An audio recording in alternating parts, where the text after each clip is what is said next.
আচ্ছা ভাই, আমার স্ক্রিন কি দেখা যাচ্ছে? যদি দেখা যায় আমাকে একটু জানান। স্ক্রিন দেখা যায় প্লাস কথা শোনা যাচ্ছে কিনা একটু জানান। জি ভাই, ক্লিয়ার। জি জি। আমাদের দুরন্ত এই ক্যারিয়ার অ্যান্ড স্কিলস একাডেমি, এটা আসলে 2023 সালের ডিসেম্বরের দিকে আমরা কার্যক্রম শুরু করি। এটা শুধুমাত্র বলা যায় যে সিএসসি গ্রাজুয়েট বা আইটি বা ইকুইভ্যালেন্ট যারা আছেন, শুধু সিএসসি বলবো না, সিএসসি সহ ইকুইভ্যালেন্ট সাবজেক্টের যারা আছেন তাদের চাকরির প্রস্তুতির বিষয়ে আমাদের আসলে এই ওয়েবসাইটটা তৈরি করা হয়েছিল। তো এই ওয়েবসাইটের কয়েকটি পার্ট আছে। প্রথম পার্ট হচ্ছে এই যে সার্কুলার পার্ট, এই সার্কুলার পার্টে আপনাদের এটা কাজে লাগবে যে যখনই যেটা সার্কুলার হয় এই ওয়েবসাইটে দিয়ে দেওয়া হয়। আপনারা চাইলেই এই ওয়েবসাইটটাকে ভরসা করতে পারেন। আমরা যত তাড়াতাড়ি পারি, হয়তোবা একটু দেরি হয় মাঝে মধ্যে, কিন্তু আমরা দ্রুত দেওয়ার চেষ্টা করি।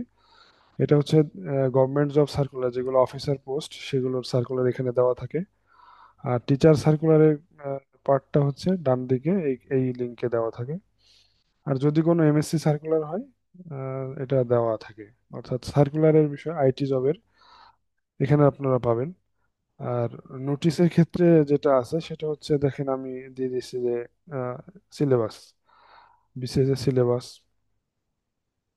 সার্কুলার কোড এত, সিলেবাস, ওভারঅল একটা সিলেবাস দেওয়া আছে। অর্থাৎ বিভিন্ন চাকরির বিভিন্ন যে নোটিশগুলো থাকে এগুলো এখানে দেওয়া থাকে নোটিশ বোর্ডে। আর এগুলো হচ্ছে স্টাডি পার্ট। এগুলো এত বেশি কন্টেন্ট এখনো তৈরি করা হয়নি। এখানে কোশ্চেন ব্যাংক, কোনো চাকরির পরীক্ষার যদি প্রশ্ন পরীক্ষা হয় তাহলে আমরা প্রশ্ন সলভ করে দেওয়ার চেষ্টা করি, কখনো কখনো শুধু প্রশ্নও দিয়ে থাকি। এটাই। আর এখানে হচ্ছে অ্যাডমিশন, এমএসসি যারা বুয়েটে অ্যাডমিশন দেন তাদের জন্য। আর এইখানে কোর্স বলতে গেলে আমাদের এখানে যেগুলো কোর্স চালু হয়, আমরা 251 ব্যাচ রানিং আছে, প্রায় শেষের দিকে। আমরা 49তম বিসিএস প্রস্তুতির জন্য ক্লাস এটা নিচ্ছি। তো এনরোল যারা করছেন তাদের এনরোল পদ্ধতি আসলে বলা লাগবে না। তো এখানে বিস্তারিত এই যে কোর্স এনরোল করুন, এখানে পেমেন্ট অপশনে গেলে এখানে এনরোল করা যায়। তো যারা ভর্তি হয়েছেন তাদের জন্য একটু জাস্ট গাইডলাইন হিসেবে বলছি, সেটা হলো যে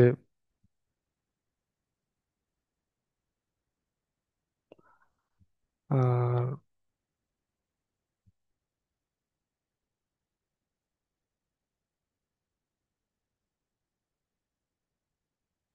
সাইফ ভাই কি যুক্ত হয়েছেন?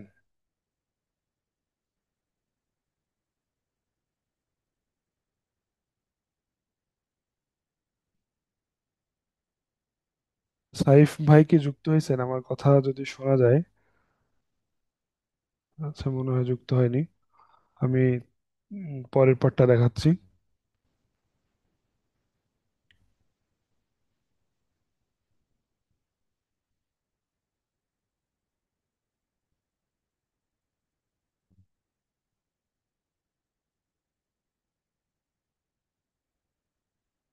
আশা করি স্ক্রিন দেখা যাচ্ছে। আমাদের আসলে যারা এনরোল্ড স্টুডেন্ট তাদের জন্য একটু দৃষ্টি আকর্ষণ করতেছি যে আমার কোর্স সময় আপনার ড্যাশবোর্ডে আপনি লগ ইন করে ঢুকবেন। আমার কোর্স সমূহ এখানে, প্রথম যে কোর্সটা দেখা যাচ্ছে সেটা হচ্ছে 49 বিসিএস এর জন্য। আমি এখানে একটা ক্লিক করলাম। তো এখানে ক্লিক করার পরে যেটা দেখা যাবে সেটা হচ্ছে এখানে কোর্স ইনফো, অর্থাৎ কোর্স সম্পর্কিত বিভিন্ন তথ্য। এটা প্রথম পেজেও দেখা গেছে। আর এখানে শুধু তিনটা টিচারের নাম দেওয়া আছে, আসলে তিনটা টিচার না। এটা ওনারা হচ্ছে এখানকার রেজিস্ট্রেশন করা, মানে লগ ইন করে মানে ওনারা টিচার হিসেবে এনরোল করা। এই জন্য ওনাদের ছবি সহ দেখা যাচ্ছে, নাম সহ। কিন্তু আরো আছে যারা এখানে টিচার হিসেবে এনরোল এখনো নাই, আমরা করে নেব। তো ভিডিও ক্লাস হচ্ছে, আমরা বলছিলাম যে 30টি ভিডিও মানে রেকর্ডেড ভিডিও এখানে দেওয়া থাকবে। তো আমাদের এখানে সব সাবজেক্ট মিলে 30টি ভিডিও দেওয়া আছে, সব মিলায়। তো 30টি ভিডিও আপনার এখান থেকে চাইলে দেখে নিতে পারেন। এটা হচ্ছে আমাদের কমিটমেন্ট দেওয়া ছিল। আর জুম ক্লাস, এখানে জুম ক্লাস বলতে গেলে আমরা দুইটা কমিউনিকেশনের রেকর্ড ক্লাস দিয়ে রাখছি। তো প্রতিদিন আপনারা এখানেও ঢুকতে পারেন জুম ক্লাসের। এখানে নো ক্লাস যেখানে লেখা আছে সেখানে জয়েন ক্লাস নামে একটা অপশন থাকবে। অর্থাৎ আমাদের যে রুটিন আছে ওই রুটিন অনুযায়ী আপনাদের জুমে ক্লাস হবে। আমাদের যে গ্রুপ আছে এই গ্রুপে আমরা জয়েন লিংক দিয়ে দিব। এমসিকিউ মডিউল হচ্ছে এমসিকিউ মডিউল হচ্ছে এখানে আপনারা এমসিকিউ পরীক্ষাগুলো দিবেন, আমাদের রুটিন ওয়াইজ যে এমসিকিউ গুলো হবে সেগুলো সব এমসিকিউ মডিউল নামে পরীক্ষা দিতে পারবেন। এখানে হচ্ছে সময় দেওয়া থাকবে, নির্দিষ্ট সময়, সাপোজ 20 মিনিট বা 30 মিনিট, এর মধ্যে যত সংখ্যক এমসিকিউ দেওয়া থাকে ওই সময়ের মধ্যে সাবমিট করতে হয়। সাবমিট করার পর পরই আপনি রেজাল্ট দেখতে পাবেন, এবং ব্যাখ্যা যদি কোনো প্রশ্নের প্রয়োজন হয় তাহলে আপনি সেটা দেখতে পারবেন। আর রিসোর্স বলতে গেলে আমরা যে ক্লাস নিব সেই ক্লাসের যে স্লাইডগুলো পাওয়া যায় বা কোনো পিডিএফ নোটস, সেটা টেকনিক্যাল বা নন টেকনিক্যাল হোক, সেগুলো অথবা কোনো এমসিকিউ শিট যদি আমরা দিই তাহলে সেখানে এই রিসোর্স অপশনে আপনারা পাবেন। আর এইখানে দেখেন দুটা অপশন আছে, সেটা হচ্ছে হোয়াটসঅ্যাপ গ্রুপ, অর্থাৎ আমাদের এই কোর্সের জন্য যে হোয়াটসঅ্যাপ গ্রুপটা আছে সেখানে আপনারা জয়েন হতে পারবেন। আমরা খেয়াল করছি অনেকে জয়েন হননি, তো আমি রিকোয়েস্ট করব যারা জয়েন হননি তারা খুব দ্রুতই জয়েন হবেন। টেলিগ্রাম গ্রুপও দেওয়া আছে, টেলিগ্রাম গ্রুপে যেহেতু আমাদের ফাইল পরে জয়েন করলেও দেখা যায়, এই জন্য আমরা টেলিগ্রাম গ্রুপও আমরা ক্রিয়েট করে রাখছি। তো আর যে কোনো প্রয়োজনে আমাদেরকে হোয়াটসঅ্যাপ গ্রুপে নক করবেন, আমরা ইনশাল্লাহ রিপ্লাই দেব। আমাদের যে রুটিন গুলো আছে এই রুটিন গুলো হচ্ছে কোর্স ইনফোর নিচে দেওয়া দেওয়া আছে, আপনি হয়তো খেয়াল করে দেখবেন যে এখানে রুটিন 4, রুটিন 3 এইভাবে দেওয়া আছে। যদি কোনো রুটিন পরিবর্তন হয় তাহলে আমরা আপনাদেরকে গ্রুপের মাধ্যমে জানাই দেব, যদি আমরা কোনো পরিবর্তন করতে চাই। তো এই ছিল হচ্ছে ওভারঅল আমাদের যে ওয়েব অ্যাপ্লিকেশন এবং কোর্স। তো এখানে হচ্ছে যে আমাদের আমাদের যারা টিচার থাকবেন তাদের একটু পরিচয় দরকার। আমরা সংক্ষেপে, যদিও সবাই এখানে অ্যাটেন্ড করতে পারেনি বা পারবেন না আজকে, আহ, আমরা টিচার ইনফরমেশন কাদেরকে আমরা আসলে টিচার হিসেবে নিয়েছি সেটা আমরা একটু দেখি। প্রথম হচ্ছে যে আজমতুল্লাহ, উনি হচ্ছে সহকারী অধ্যাপক ইসি বিভাগ, কুয়েটের। উনি আপনাদের যারা আইসিটির যারা আছেন তাদের ডিজিটাল ইলেকট্রনিক্স এবং নিউমারিক্যাল অ্যানালাইসিস যেটা আছে টপিক, ওটা নেবেন। আর আসিফ সাহেব ভাই, উনি হচ্ছে 38তম বিসিএস, উনি অবশ্য আমাদের আজকের এই ক্লাসে জয়েন হওয়ার কথা, আপনার ওনার পরিচয় আসলে উনি দিবেন। তারপরে দেলাওয়ার হোসেন, উনি হচ্ছে সিনিয়র লেকচারার, খুলনার যে নর্দার্ন ইউনিভার্সিটি আছে ওইখানকার, উনি হলো আপনাদেরকে ফিজিক্স পড়াবেন যারা আইসিটির তাদের। আর আমি হচ্ছে প্রকৌশলী মোহাম্মদ মানিক উদ্দিন, আমি হচ্ছে সুন্দরবন গ্যাস কোম্পানি লিমিটেডে আছি সহকারী প্রকৌশলী আইসিটি হিসেবে।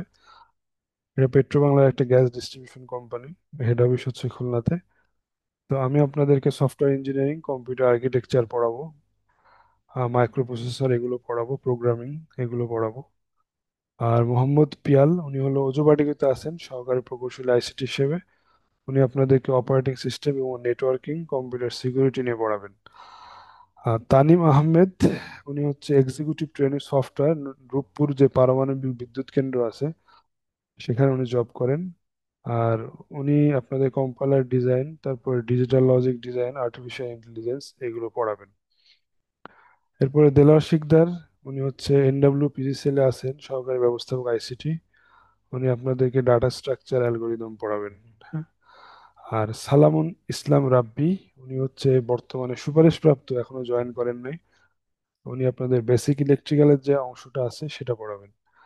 আর নাজমুস সাকিব, উনি হচ্ছে ঢাকা ওয়াসাতে আছেন সহকারী প্রকৌশলী হিসেবে, আর উনি ত্রিপলি বুয়েটের। মানে আমি যেগুলো বললাম উপরে সেগুলো বেশিরভাগই আহ ফিজিক্সের, উনি বাদে সবাই মোটামুটি কুয়েটেরই।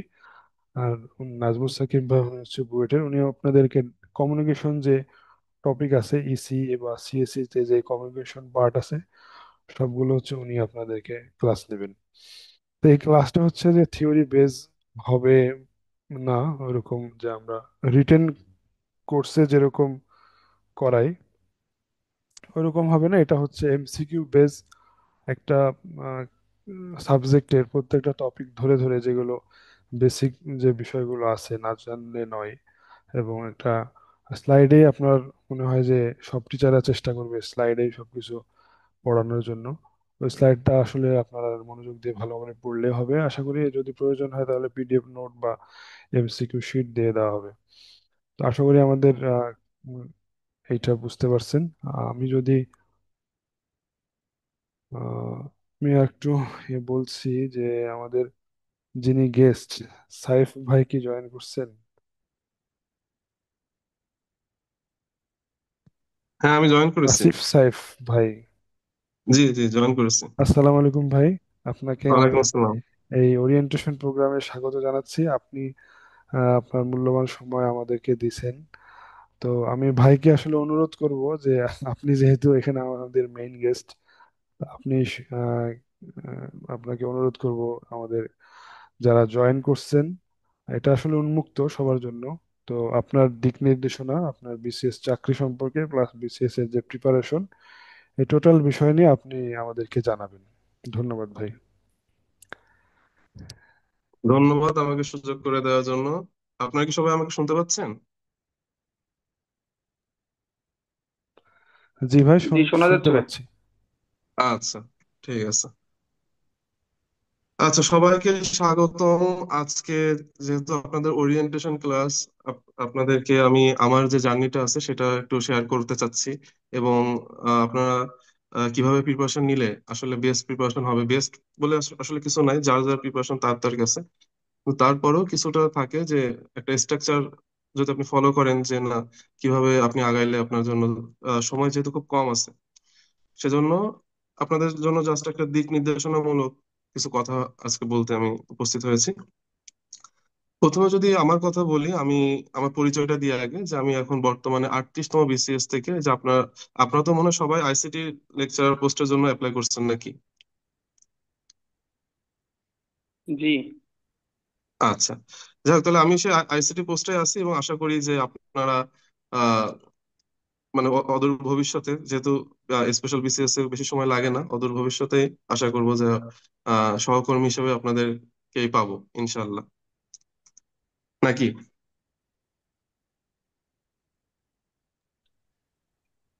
আপনাদের ইনশাল্লাহ কিন্তু ভাই। কথা বলতে হবে, শুধু আমি কথা বললে আপনারা কিন্তু আপনারা কাইন্ডলি একটু ভাইয়ের কথায় রেসপন্স করবেন, আপনারা তাহলে যদি রেসপন্স না বেটার। করেন তাহলে কিন্তু বোঝা যাবে না যে না আসলে কি আপনারা শুনতে পাচ্ছেন বা আপনাদের মনোযোগ আছে কিনা আমার কথার উপর।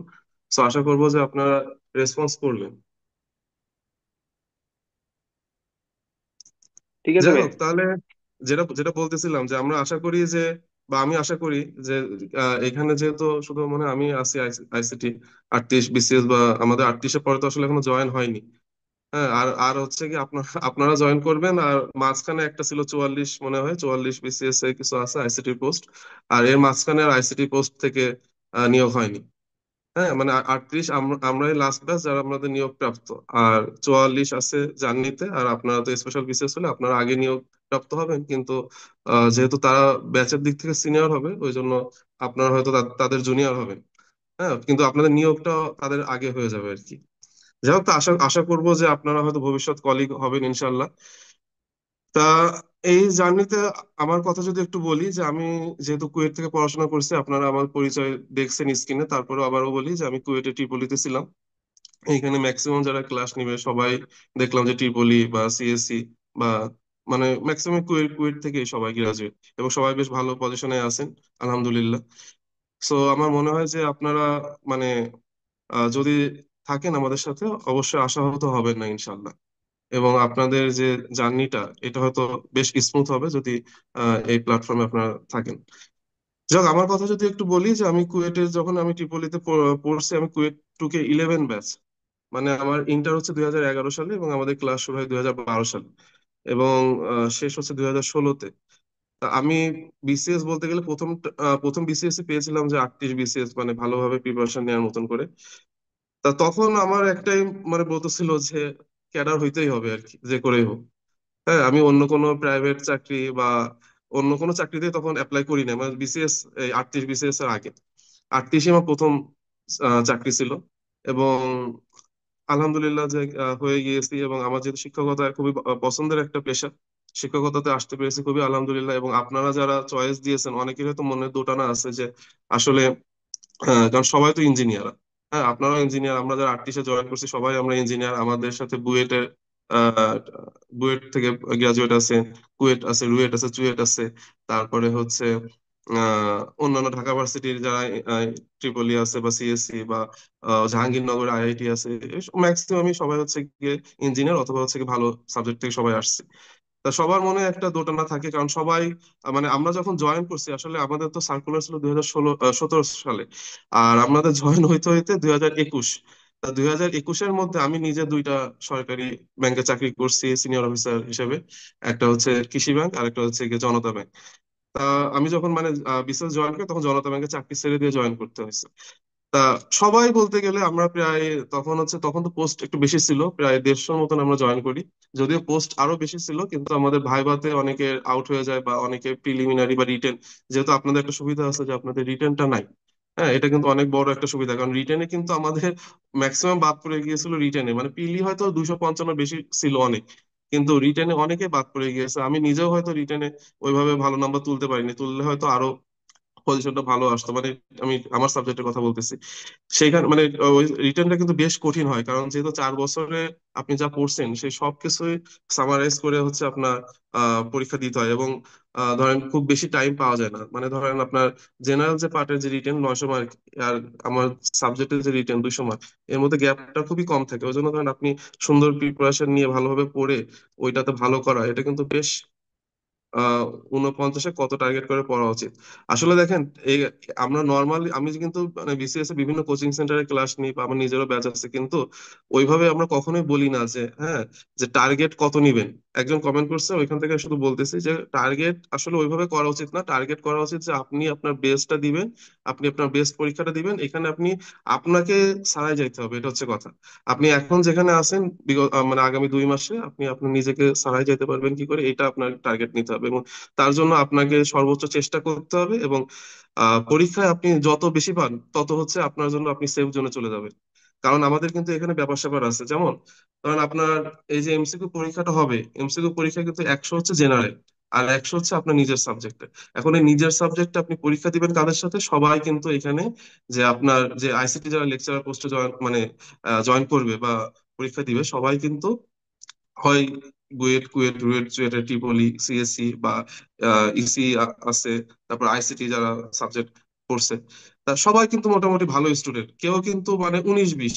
এখানে কিন্তু আপনারা খুব বেশি পার্থক্য করতে পারবেন না, যে একটা আমরা হয়তো বলতে পারি যে খুব একটা নর্মাল সাবজেক্টে কেউ পড়ছে বা খুব একটা প্রাইভেট ভার্সিটি বা এরকম। হ্যাঁ, প্রাইভেট ভার্সিটিও আমি মানে এখানে থাকতে পারেন বা এরকম, কিন্তু সাবজেক্টটা যেহেতু মানে মানে খুবই ভালো, এই জন্য মানে আপনার মেধা ওই রকম আপনি বলতে পারবেন না যে অনেক বেশি কম বেশি। এই জন্য 19-20 যেহেতু আপনাদের সবার অবস্থা, যদি আপনি মার্ক চিন্তা করেন যে না, আমি কত তুললে সেফ জোনে থাকবো এবং ওই মার্ক পর্যন্ত আমি হয়তো পড়াশোনা করবো বা এরকম, তাহলে কিন্তু আগে আপনি ব্যাকফুটে চলে গেলেন। হ্যাঁ, আমার মনে আছে আমি যখন বিসিএস 38 এবং 40 দুইটা দিয়েছিলাম, তা দুটোতে আমার এমনি অনেকে বলে যে না আমার এরকম 120 30 বা 30 বলে না, 120 পাইলে মোটামুটি সেফ 200-র মধ্যে, মানে জেনারেল বিসিএস এর কথা বলতেছি। সেখানে কিন্তু আমি প্রায় 170 আর 175, একবার 170-এর মতন একবার 175-এর মতন দাগিয়েছি নিজে, আমার নিজের কথা বলতেছি।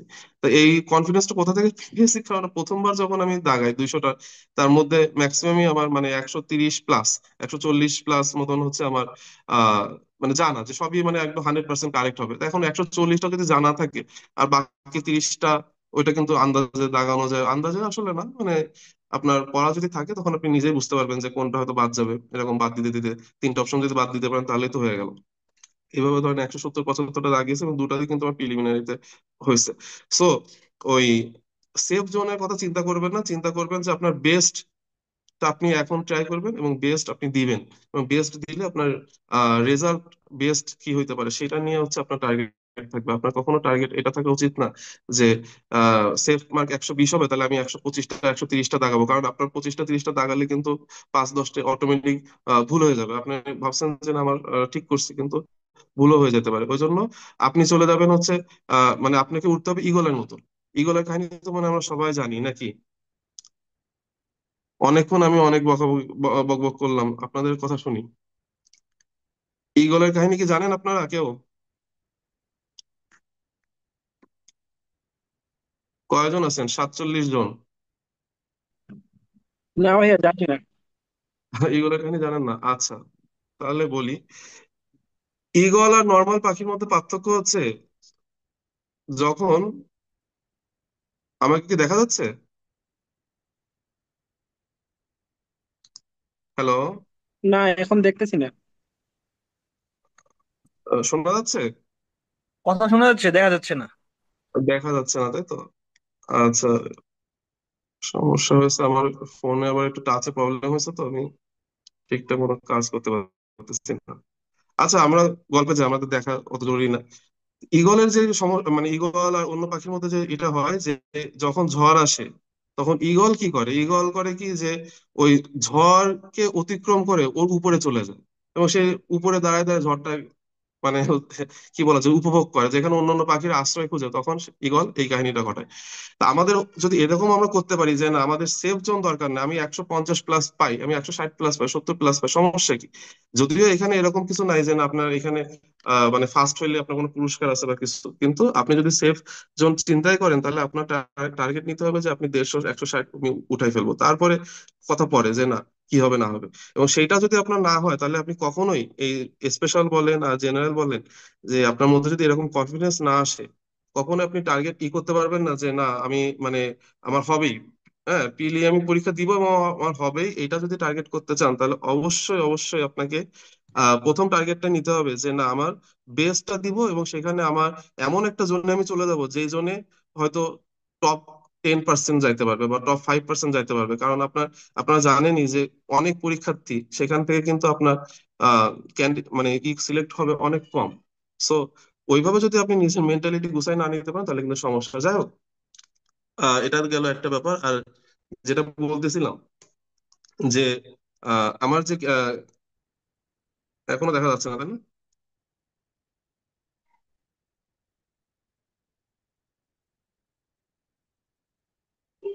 আচ্ছা, এবার ঠিক আছে। এবার কি দেখতে পাচ্ছেন সবাই? জি ভাইয়া। জি, দেখা যাচ্ছে।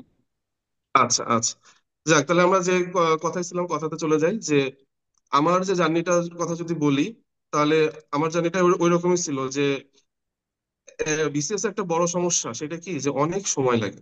যেমন 2017 সার্কুলার, বুঝতেই পারতেছেন, 2021 এসে জয়েন, প্রায় 4টা বছর, এর মধ্যে প্রায় 2 বছর বলতে গেলে আমি পুরা বেকার বসা। হ্যাঁ, একজন ইঞ্জিনিয়ার হয়ে এরকম বেকার বসে থাকা আসলে কিন্তু মানে আপনার ফ্যামিলি বলেন বা রিলেটিভ বলেন বা যাই বলেন, সবার জন্যই কিন্তু মানে সব দিক থেকে কিন্তু অনেক ধরনের প্রেশার আসতে থাকে। হ্যাঁ, এটা ধরেন আপনারা যারা হয়তো রিসেন্টলি পাশ করে বেরোছেন তারা হয়তো বুঝবেন না, কিন্তু যাদের হয়তো বয়স বেশ মানে ধরেন অনার্সে পরে বেশ কিছুদিন হয়ে গেছে, তারা হয়তো এখনই বুঝতে পারতেছেন, যারা জবে ঢোকেননি। আর যারা রিসেন্টলি পাশ করছেন তারা হয়তো অতটা বুঝবেন না যে কেমন প্রেশার আসতে থাকবে।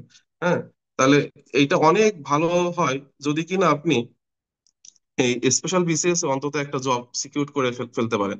কারণ কি যে স্পেশাল বিসিএস দেখেন, যে যেটা বলতেছিলাম যে রিটেনটা অনেক মানে ভাইটাল একটা ইস্যু হয়ে যেতে দাঁড়ায়, যে আপনার ধরেন টেকনিক্যাল ক্যাডার বা এডুকেশন ক্যাডার এগুলো পাওয়ার জন্য আপনার রিটেনটা অনেক ভাইটাল। হ্যাঁ, কারণ রিটেনে কিন্তু অনেকেই আছেন যে যারা হয়তো 4 বছর কি পড়ছেন না পড়ছেন ওইভাবে কিন্তু মনে নেই, সত্যি কথা বলতে। আবার অনেকে হয়তো যারা ফার্স্টের দিকে স্টুডেন্ট বা একদম প্রথম দিকে মানে সিজিপি অনেক হয়, তারা ছাড়া হয়তো মানে এই 4 বছর সামারি করে মানে পরীক্ষায় লেখা, এটা কিন্তু আসলে অনেক কষ্টের একটা ব্যাপার। ঠিক আছে, তা যাই হোক, যেহেতু রিটেন নাই, এটা মানে কিন্তু বিশাল একটা আশীর্বাদ। আমার ভাইভাতেও দেখেন যে নর্মাল বিসিএস এ 200 নাম্বার, সেখানে আপনার 100 নাম্বার এর ভাইভা। সো এটা কিন্তু অনেক বড় একটা অপরচুনিটি। হ্যাঁ, এটা হাতছাড়া হইলে মানে হাতছাড়া হওয়ার পরে আপনি বুঝতে পারবেন যে আফসোস করবেন তখন যে মানে কি জিনিস মিস করলাম। হ্যাঁ, কারণ আপনার এটা না যে আপনার এখানে জয়েন করলে এখানে থাকতে হবে, আপনার এর থেকে বেটার অপরচুনিটি আসলে যাইতে পারবেন, সমস্যা নেই। আর যেটা বলতেছিলাম যে আমাদের ব্যাচের কথাটা বলি, যে আমাদের ব্যাচের কিন্তু ম্যাক্সিমাম, যেটা বললাম যে বুয়েট কুয়েট রুয়েট চুয়েট বা ঢাকা ভার্সিটি বা খুলনা ভার্সিটি এরকম ম্যাক্সিমাম, আবার কিছু আছে প্রাইভেট ভার্সিটি।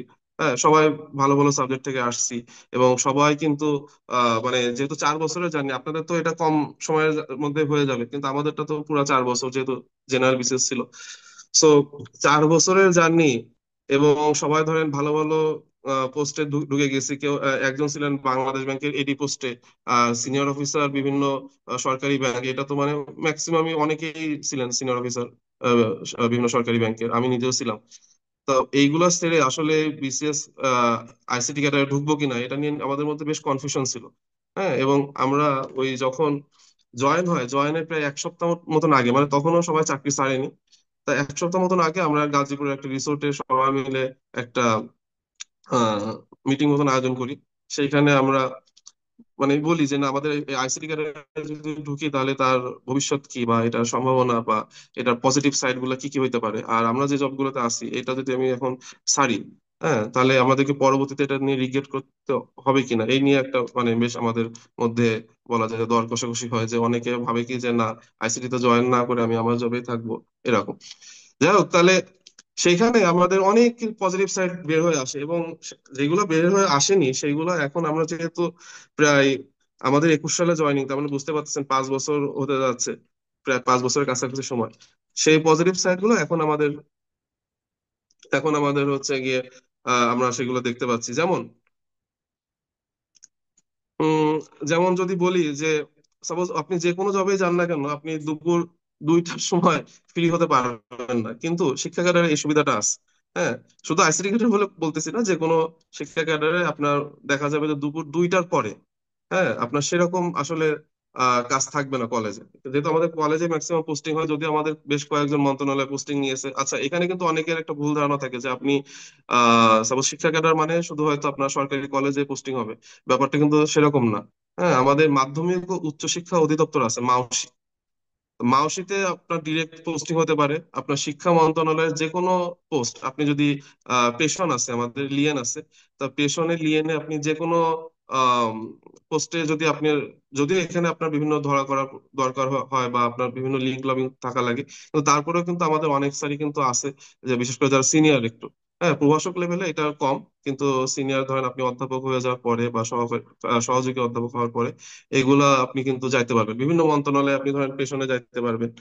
আবার অনেকে আছে যে আহ সচিব, বিভিন্ন ইসের সচিব, এগুলা কিন্তু আমাদের এখন যেটা আছে যে 75% হচ্ছে কি আপনার অ্যাডমিন থেকে আসে, এবং 25% অন্যান্য ক্যাডার থেকে আসে। হ্যাঁ, সেখানে কিন্তু আপনার সুযোগ আছে। আবার হচ্ছে আমাদের যেটা এখন, যেটা আমরা চাই যে 50% 50% করতে, যদিও 100% ওপেন করে দেওয়ার জন্য আন্দোলন চলতেছিল, কিন্তু সেটা অ্যাডমিন ক্যাডাররা মানেনি। হ্যাঁ, এখন তারা শেষ পর্যন্ত যেটা রাজি হচ্ছে যে 50% অ্যাডমিন ক্যাডার, আর বাকি 50% হচ্ছে গিয়ে আপনার বাকি অন্য যে ক্যাডার গুলো আছে, সেখান থেকে আপনার উপসচিব পদে একটা পুল হবে, এবং উপসচিব মানে আপনি উপসচিব পদে চাকরি করতে পারবেন। এটা হচ্ছে আপনার একটা মেয়াদ থাকবে যে উপসচিব পদে আপনি চাকরি করতে পারবেন। সো মানে আপনার প্রথমত এটা ভাবার কোনো কারণ নেই যে আপনি শুধু শিক্ষা ক্যাডার মানে শুধু আপনি সরকারি কলেজে চাকরি হবে তা না। আরেকটা দ্বিতীয় ব্যাপার হচ্ছে, যেহেতু আপনার পোস্টটা আইসিটি, এইখানে কিন্তু অনেক বড় অপরচুনিটি আছে, যে আপনার মাওসি বলেন বা আমাদের যে মন্ত্রণালয় আছে, বা আমাদের মন্ত্রণালয়ের আন্ডারে অনেক অধিদপ্তর আছে। যেমন ধরেন আমাদের মাদ্রাসা যে বোর্ড, বা বিভিন্ন যে শিক্ষা বোর্ড, যে ঢাকা বোর্ড, যশোর বোর্ড, এগুলো সবই কিন্তু শিক্ষা মন্ত্রণালয়ের আন্ডারে। এইগুলোতেও কিন্তু আপনার পোস্টিং পাওয়াটা অনেক সহজ হবে। যেমন আমাদের ওই যে একজনের কথা বলছিলাম, যে বুয়েটে এক ভাই আছে, উনি কিন্তু এখন মাউশিতে আছে, এবং তার মানে যদিও আমরা হচ্ছে প্রভাষক পদ, আপনারা জানেন যে নবম গ্রেড, কিন্তু সে এখন যে পোস্ট আছে সেটা হচ্ছে 6 গ্রেডের একটা পোস্টে সে আছে। হ্যাঁ, এটাও মানে শুধুমাত্র সম্ভব হচ্ছে যে আমরা আইসিটি ক্যাডার বলে, কারণ সে প্রোগ্রামিং ভালো পারে, সে এখন প্রোগ্রামার পদে সে আছেন। যদিও মানে বেতন তার হচ্ছে প্রভাষক পদে হয়, কিন্তু তার পদটা তো আসলে অনেক বড় একটা পদ। হ্যাঁ, যে সে আমাদের মাউসির মতন জায়গায় সে প্রোগ্রামার পদে আছে। এবং এইগুলা কিন্তু আপনারা আপনাদের জন্য বেশ উন্মুক্তই থাকবে, কারণ কি যে আমাদের যেটা বললাম যে 150 জন আমরা জয়েন করছিলাম 38 বিসিএস এ, এর আগে কিন্তু আমাদের আসলে ওইভাবে নিয়োগ হয়নি আইসিটি তে, কারণ এর আগে পদটা ছিল কম্পিউটার শিক্ষা। এবং কম্পিউটার শিক্ষা পোস্টে যেটা হয়েছে সেটা হচ্ছে আপনার আহ হাতে গোনা অল্প কিছু, যেমন ধরেন 10-15 জন হয়তো আছে তারা, আর আমরা আছি 150 জন। এরপরে ধরেন আপনারা জয়েন করবেন এখানে, আর মাঝখানে 44 বিসিএস আছে। তার মানে সব মিলায় হয়তো আমাদের 250 জনও হবে না। তাহলে একটা ক্যাডারে, মানে শিক্ষা ক্যাডারের ধরেন একটা সাবজেক্ট, সেখানে 250 জন, আপনি অন্য কোনো সাবজেক্টে এত কম মানুষ পাবেন না। এই জন্য মোটামুটি আমাদের যেটা হয় যে আমাদের বন্ডিংটা খুবই স্ট্রং থাকে, সবাই সবার বিপদে আপদে এগিয়ে আসতে পারি। কারণ যেহেতু আমরা সবাই সবাইকে চিনি, বিশেষ করে আমরা যে 38 বিসিএস যারা জয়েন করছি, এবং আমরা অপেক্ষায় আছি যে আপনারা আসার পরে আমাদের হাতটা আরো বড় হবে। কারণ কি যে মানুষ আবার লোকবল কম থাকলে আবার দেখা যায় যে অনেক সময় সমস্যা হয়। আমাদের একটা অ্যাসোসিয়েশন আছে, যে আইসিটি অ্যাসোসিয়েশন। হ্যাঁ, সেখানে আপনারা ধরেন জয়েন করার পরে ওইটা সদস্য হতে পারবেন, এবং সেইখানে ধরেন আপনার কোনো সমস্যা অসুবিধা, যে ধরেন বিভিন্ন অসুবিধা হইতে পারে, যেমন কলেজে জয়েন করার পরে আপনার ধরেন কোনো সহকর্মীর সাথে সমস্যা হলো, বা আপনার সিনিয়রের সাথে কোনো সমস্যা হলো, সেইগুলো ধরেন আমরা ডিল করতে পারবো খুব সহজে, কারণ আমরা যেহেতু বেশ কিছুদিন হয়ে গেছে। আচ্ছা, তা যেটা বলতেছিলাম যে আইসিটি ক্যাডারের সুবিধাগুলো যদি একটু বলি স্পেসিফিক করে, এবং হচ্ছে শিক্ষা ক্যাডারের সুবিধাগুলো, কারণ আগে তো আপনার বুঝতে হবে যে এখানে আসলে আপনি কি বেনিফিট পাবেন, তারপরে না হচ্ছে আপনি পড়াশোনা করবেন, মানে পড়াশোনা করতে মন বসবে। যেমন আমি কিন্তু অনেক বছর ধরে আসলে পড়াই, যেমন 2012 সাল থেকে আমি স্টুডেন্ট পড়াই। হ্যাঁ, প্রায় ধরেন এক যুগের বেশি সময় ধরে স্টুডেন্ট পড়াই। তা আমি যখন অ্যাডমিশন স্টুডেন্ট পড়াই, বা এখন তো ইন্টার লেভেলও পড়াই বা অনার্স মাস্টার্সও পড়াচ্ছি, তা সবসময় আগে তাদেরকে মোটিভেট করার চেষ্টা করি যে সে আসলে ওই কাজটা কেন করতে যাবে। কারণ আপনি ধরেন ফুটবল মাঠ, কিন্তু দুই পাশে দুটো গোল পোস্ট নাই, তাহলে কি হবে ঘটনা? কথা বুঝছেন? যে আপনি একটা ফুটবল মাঠে নামলেন কিন্তু দুই পাশে দুটো গোল পোস্ট নাই, তাহলে আপনি জানেনও না যে আপনার কোথায় গোল দিতে হবে, কেন গোল দিতে হবে। তাহলে কিন্তু আপনার, আমাদের অনেকের জীবন আছে যে ওইরকম ফুটবল মাঠের মতন, কিন্তু কোনো গোল পোস্ট নাই। তার মানে বল নিয়ে আমরা সারাদিন দৌড়াচ্ছি, কিন্তু কোথায় দৌড়াবো, শেষ পর্যন্ত গোল কি করবো, এটা আমরা জানি না।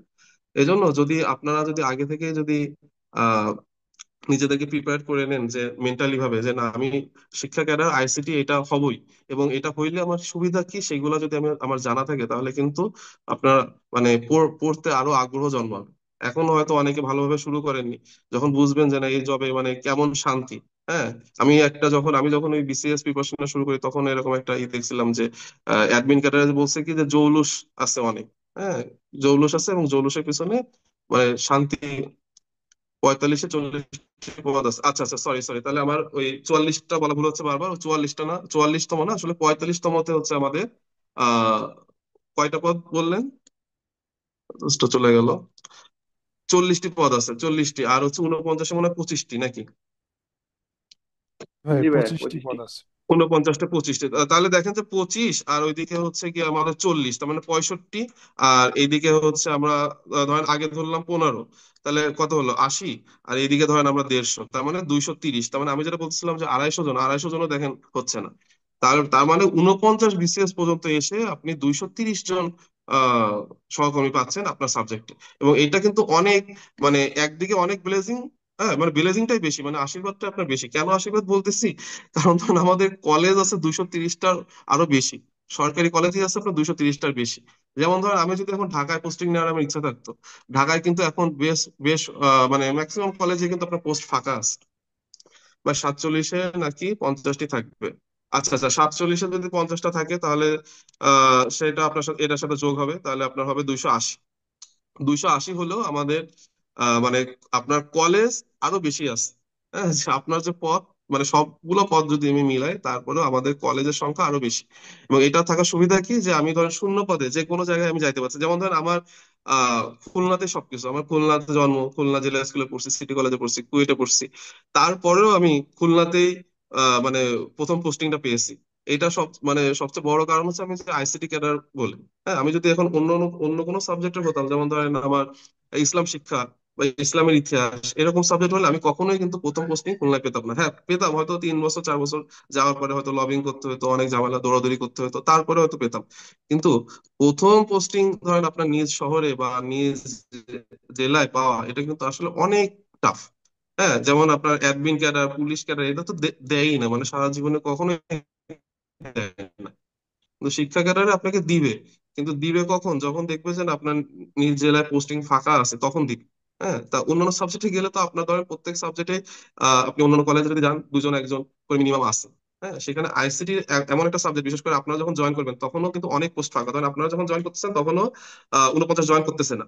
তার মানে আপনার হচ্ছে আহ, প্রায় 200 পোস্টও তখনও ভরতেছে না। তাহলে দেখেন হিউজ পরিমাণে কিন্তু আপনার পোস্ট ফাঁকা থাকবে। এবং আপনার যদি মনে হয় যে না, কারো হয়তো খুলনায় বাসা, আপনি খুলনার দিকে পোস্টিং নিতে চান, আপনি একটু মন্ত্রণালয়ে যদি প্রথমে যোগাযোগ করেন, মানে পোস্টিংটা দেওয়ার আগে, তাহলে কিন্তু তারা আপনাকে এটা মানে খারাপ দৃষ্টিতে দেখবে না। কারণ কি, যে আপনি হয়তো বলতে পারেন যে না, আমার বাসায় এরকম সমস্যা, আমার হয়তো কারো যদি ওয়াইফ থাকে, যে আমার ওয়াইফ হয়তো এখানে চাকরি করে বা এখানে পড়াশোনা করে খুলনাতে, বা আমার হয়তো ফ্যামিলি খুলনাতে থাকে, আমার মা একা থাকে বা বাবা এরকম, মানে আপনার বলার অপশন আছে। আচ্ছা, নন ডিপার্টমেন্ট অপসময় কিভাবে ব্যবহার করতে পারে? আচ্ছা, যাই হোক, তাহলে হচ্ছে গিয়ে মোটামুটি আর আর আর দু একটা কথা বলে তারপরে আমি অন্য টপিকে যাচ্ছি। যে যেটা বললাম যে আইসিটি ক্যাডারে কিন্তু আপনার এই বেশ সুবিধা আছে। আমরা ধরেন, আমি যেমন ধরেন আমার মহসিন কলেজে পোস্টিং, মহসিন কলেজ আপনার চিনবেন যারা খুলনা, যে খালিশপুরে। তাহলে এইখানে আপনি যেই কলেজে থাকেন না কেন, আপনি হবেন হচ্ছে কলেজের মধ্যমণি বলা যায়। কারণ কি, অন্যান্য যে স্যাররা বিশেষ করে সবাই হচ্ছে আপনার অনেক বেশি সিনিয়র হবে। হ্যাঁ। আহ, আপনার সমবয়সী হয়তো পাবেন, খুব কম পাবেন। হ্যাঁ। আর সেখানে সমবয়সী পাইলেও মানে তারা তো আর আইটিতে আপনার মতন এক্সপার্ট হবে না। সো কলেজের যে কোনো সমস্যা, যেমন ধরেন আমি জয়েন করার পরে আমার কলেজের ওয়েবসাইট থেকে শুরু করে ফেসবুক গ্রুপ বলেন, ফেসবুক পেজ বলেন, সবকিছু নতুন করে সাজাইছে। হ্যাঁ, ইভেন এখন আমাদের যে এমসিকিউ প্লাস ভাইবা, হ্যাঁ এমসিকিউ প্লাস ভাইবা, শুধু ভাইবা হবে না, এমসিকিউ প্লাস ভাইবার উপর হচ্ছে কি আপনার মেরিট লিস্ট করা হবে। একজন প্রশ্ন করছেন যে আপনার মেরিট লিস্টটা কিভাবে হবে। মেরিট লিস্ট হবে আপনার এমসিকিউ প্লাস ভাইবা। ওইদিকে আপনার ধরেন এমসিকিউ 100 হচ্ছে জেনারেল আর 100 হচ্ছে আপনার টেকনিক্যাল। সো এই 100 টেকনিক্যাল আর জেনারেল এর মধ্যে সাপোজ ধরেন আপনি আইসিটি পোস্টে যারা অ্যাপ্লাই করছে তাদের মেরিট লিস্ট আলাদা হবে। হ্যাঁ, যে ধরেন আপনার ইসলামের ইতিহাসে অ্যাপ্লাই করছে তার মেরিট লিস্ট আলাদা। কারণ এটা তো একসাথে তো করা সম্ভব না। হ্যাঁ, এই জন্য হচ্ছে কি সবার মেরিট লিস্ট আলাদা হবে। আপনার ভাইবাতে ধরেন আপনি আইসিটি পদ সংখ্যা বাড়তে পারে কিনা এইটা আসলে বলা যায় না। এটা বাড়ার সম্ভাবনা আছে কিছুটা, তবে নাও বাড়তে পারে। মানে আপনি পজিটিভ নেগেটিভ দুই দিকেই ধরে রাখতে পারেন। তবে পদ বাড়ুক না বাড়ুক, আপনার যদি একটা পদও থাকে আপনি চেষ্টা করবেন ওই একটা পদ যেন আপনারই হয়, এভাবে চেষ্টা করতে হবে আসলে। হ্যাঁ, কারণ চাকরিটা আসলে চাকরির যে প্রতিযোগিতা এটা আসলে অনেক কঠিন একটা প্রতিযোগিতা। এখানে যদি আপনাকে টিকতে হয় মনোবল অনেক কঠিন হইতে হবে। বুঝছেন? মানে আপনার যদি পদ সংখ্যা যদি আরো 200 বাড়ে কিন্তু আপনার মনোবল যদি ওরকম না থাকে, স্ট্রং না থাকে, তাহলে দেখবেন যে আপনি ওইভাবে আহ করতে পারতেছেন না। মানে নিজেকে কি বলা যায় যে প্রিপারেশনটা বেস্ট লেভেলে নিতে গেলে আপনাকে ওইভাবে চিন্তা করতে হবে যে না, আমার পদ যদি 10টা হোক আমি ওইভাবে চেষ্টা করবো। কারণ দেখেন অনেক সাবজেক্টে কিন্তু পদ অনেক কম, কিন্তু তারপরেও কিন্তু ওইখানে ক্যাডার হবে, হবে না? আবার ধরেন জেনারেল বিসিএস এর কথা যদি বলি, জেনারেল বিসিএস এর কিছু ক্যাডার থাকে যে 2টা করে পদ, 3টা করে পদ, সেখানেও কিন্তু মানুষ ক্যাডার হচ্ছে। সো আপনি কেন হতে পারবেন না? আপনার আপনার মধ্যে তো যোগ্যতা আছে এবং আপনার মতনই কেউ একজন হবে। সো আপনি হতে পারবেন না, এটা আসলে ভুল কথা। হ্যাঁ, এটা হচ্ছে আপনার ওই চিন্তাগুলো বাদ দিতে হবে আমাদের মাথার মধ্যে। বিশেষ করে ধরেন এই পদ বাড়বে কিনা বা কি হবে না হবে ভবিষ্যতে, এগুলা অনেক কিছু হইতে পারে। আপনার এত কিছু যদি চিন্তা করেন পরে দেখবেন যে আহ মানে পড়ার যে মানে পড়ার যে সময়টা বলেন বা পড়ার মেন যে আপনার ফোকাস সেটা হবে হচ্ছে পড়াশোনার প্রতি। কথা বুঝছেন? যাই হোক, যেটা বলতেছিলাম যে শিক্ষা ক্যাডার এবং আইসিটি ক্যাডারের যে আপনার উপকারিতা বলা যেতে পারে যে এখানে আসবো কেন, এটা মনে হয় আপনারা অনেকটাই বুঝতে পারছেন। হ্যাঁ, এবং যেটা বললাম যে আইসিটি ক্যাডার হইলে আপনি হচ্ছে কি ওই শিক্ষা যে পরিবেশ, শিক্ষা ক্যাডারের যে পরিবেশ এর মধ্যমণি হবেন। যেমন ধরেন আমি এই অল্প সময়ে শিক্ষা ক্যাডারে কিন্তু অনেক ধরনের ট্রেনিং হয়। আমি নিজে অনেক ট্রেনিং করছি এবং তার মধ্যে অনেকগুলো ট্রেনিং আমি ফার্স্ট হয়েছি।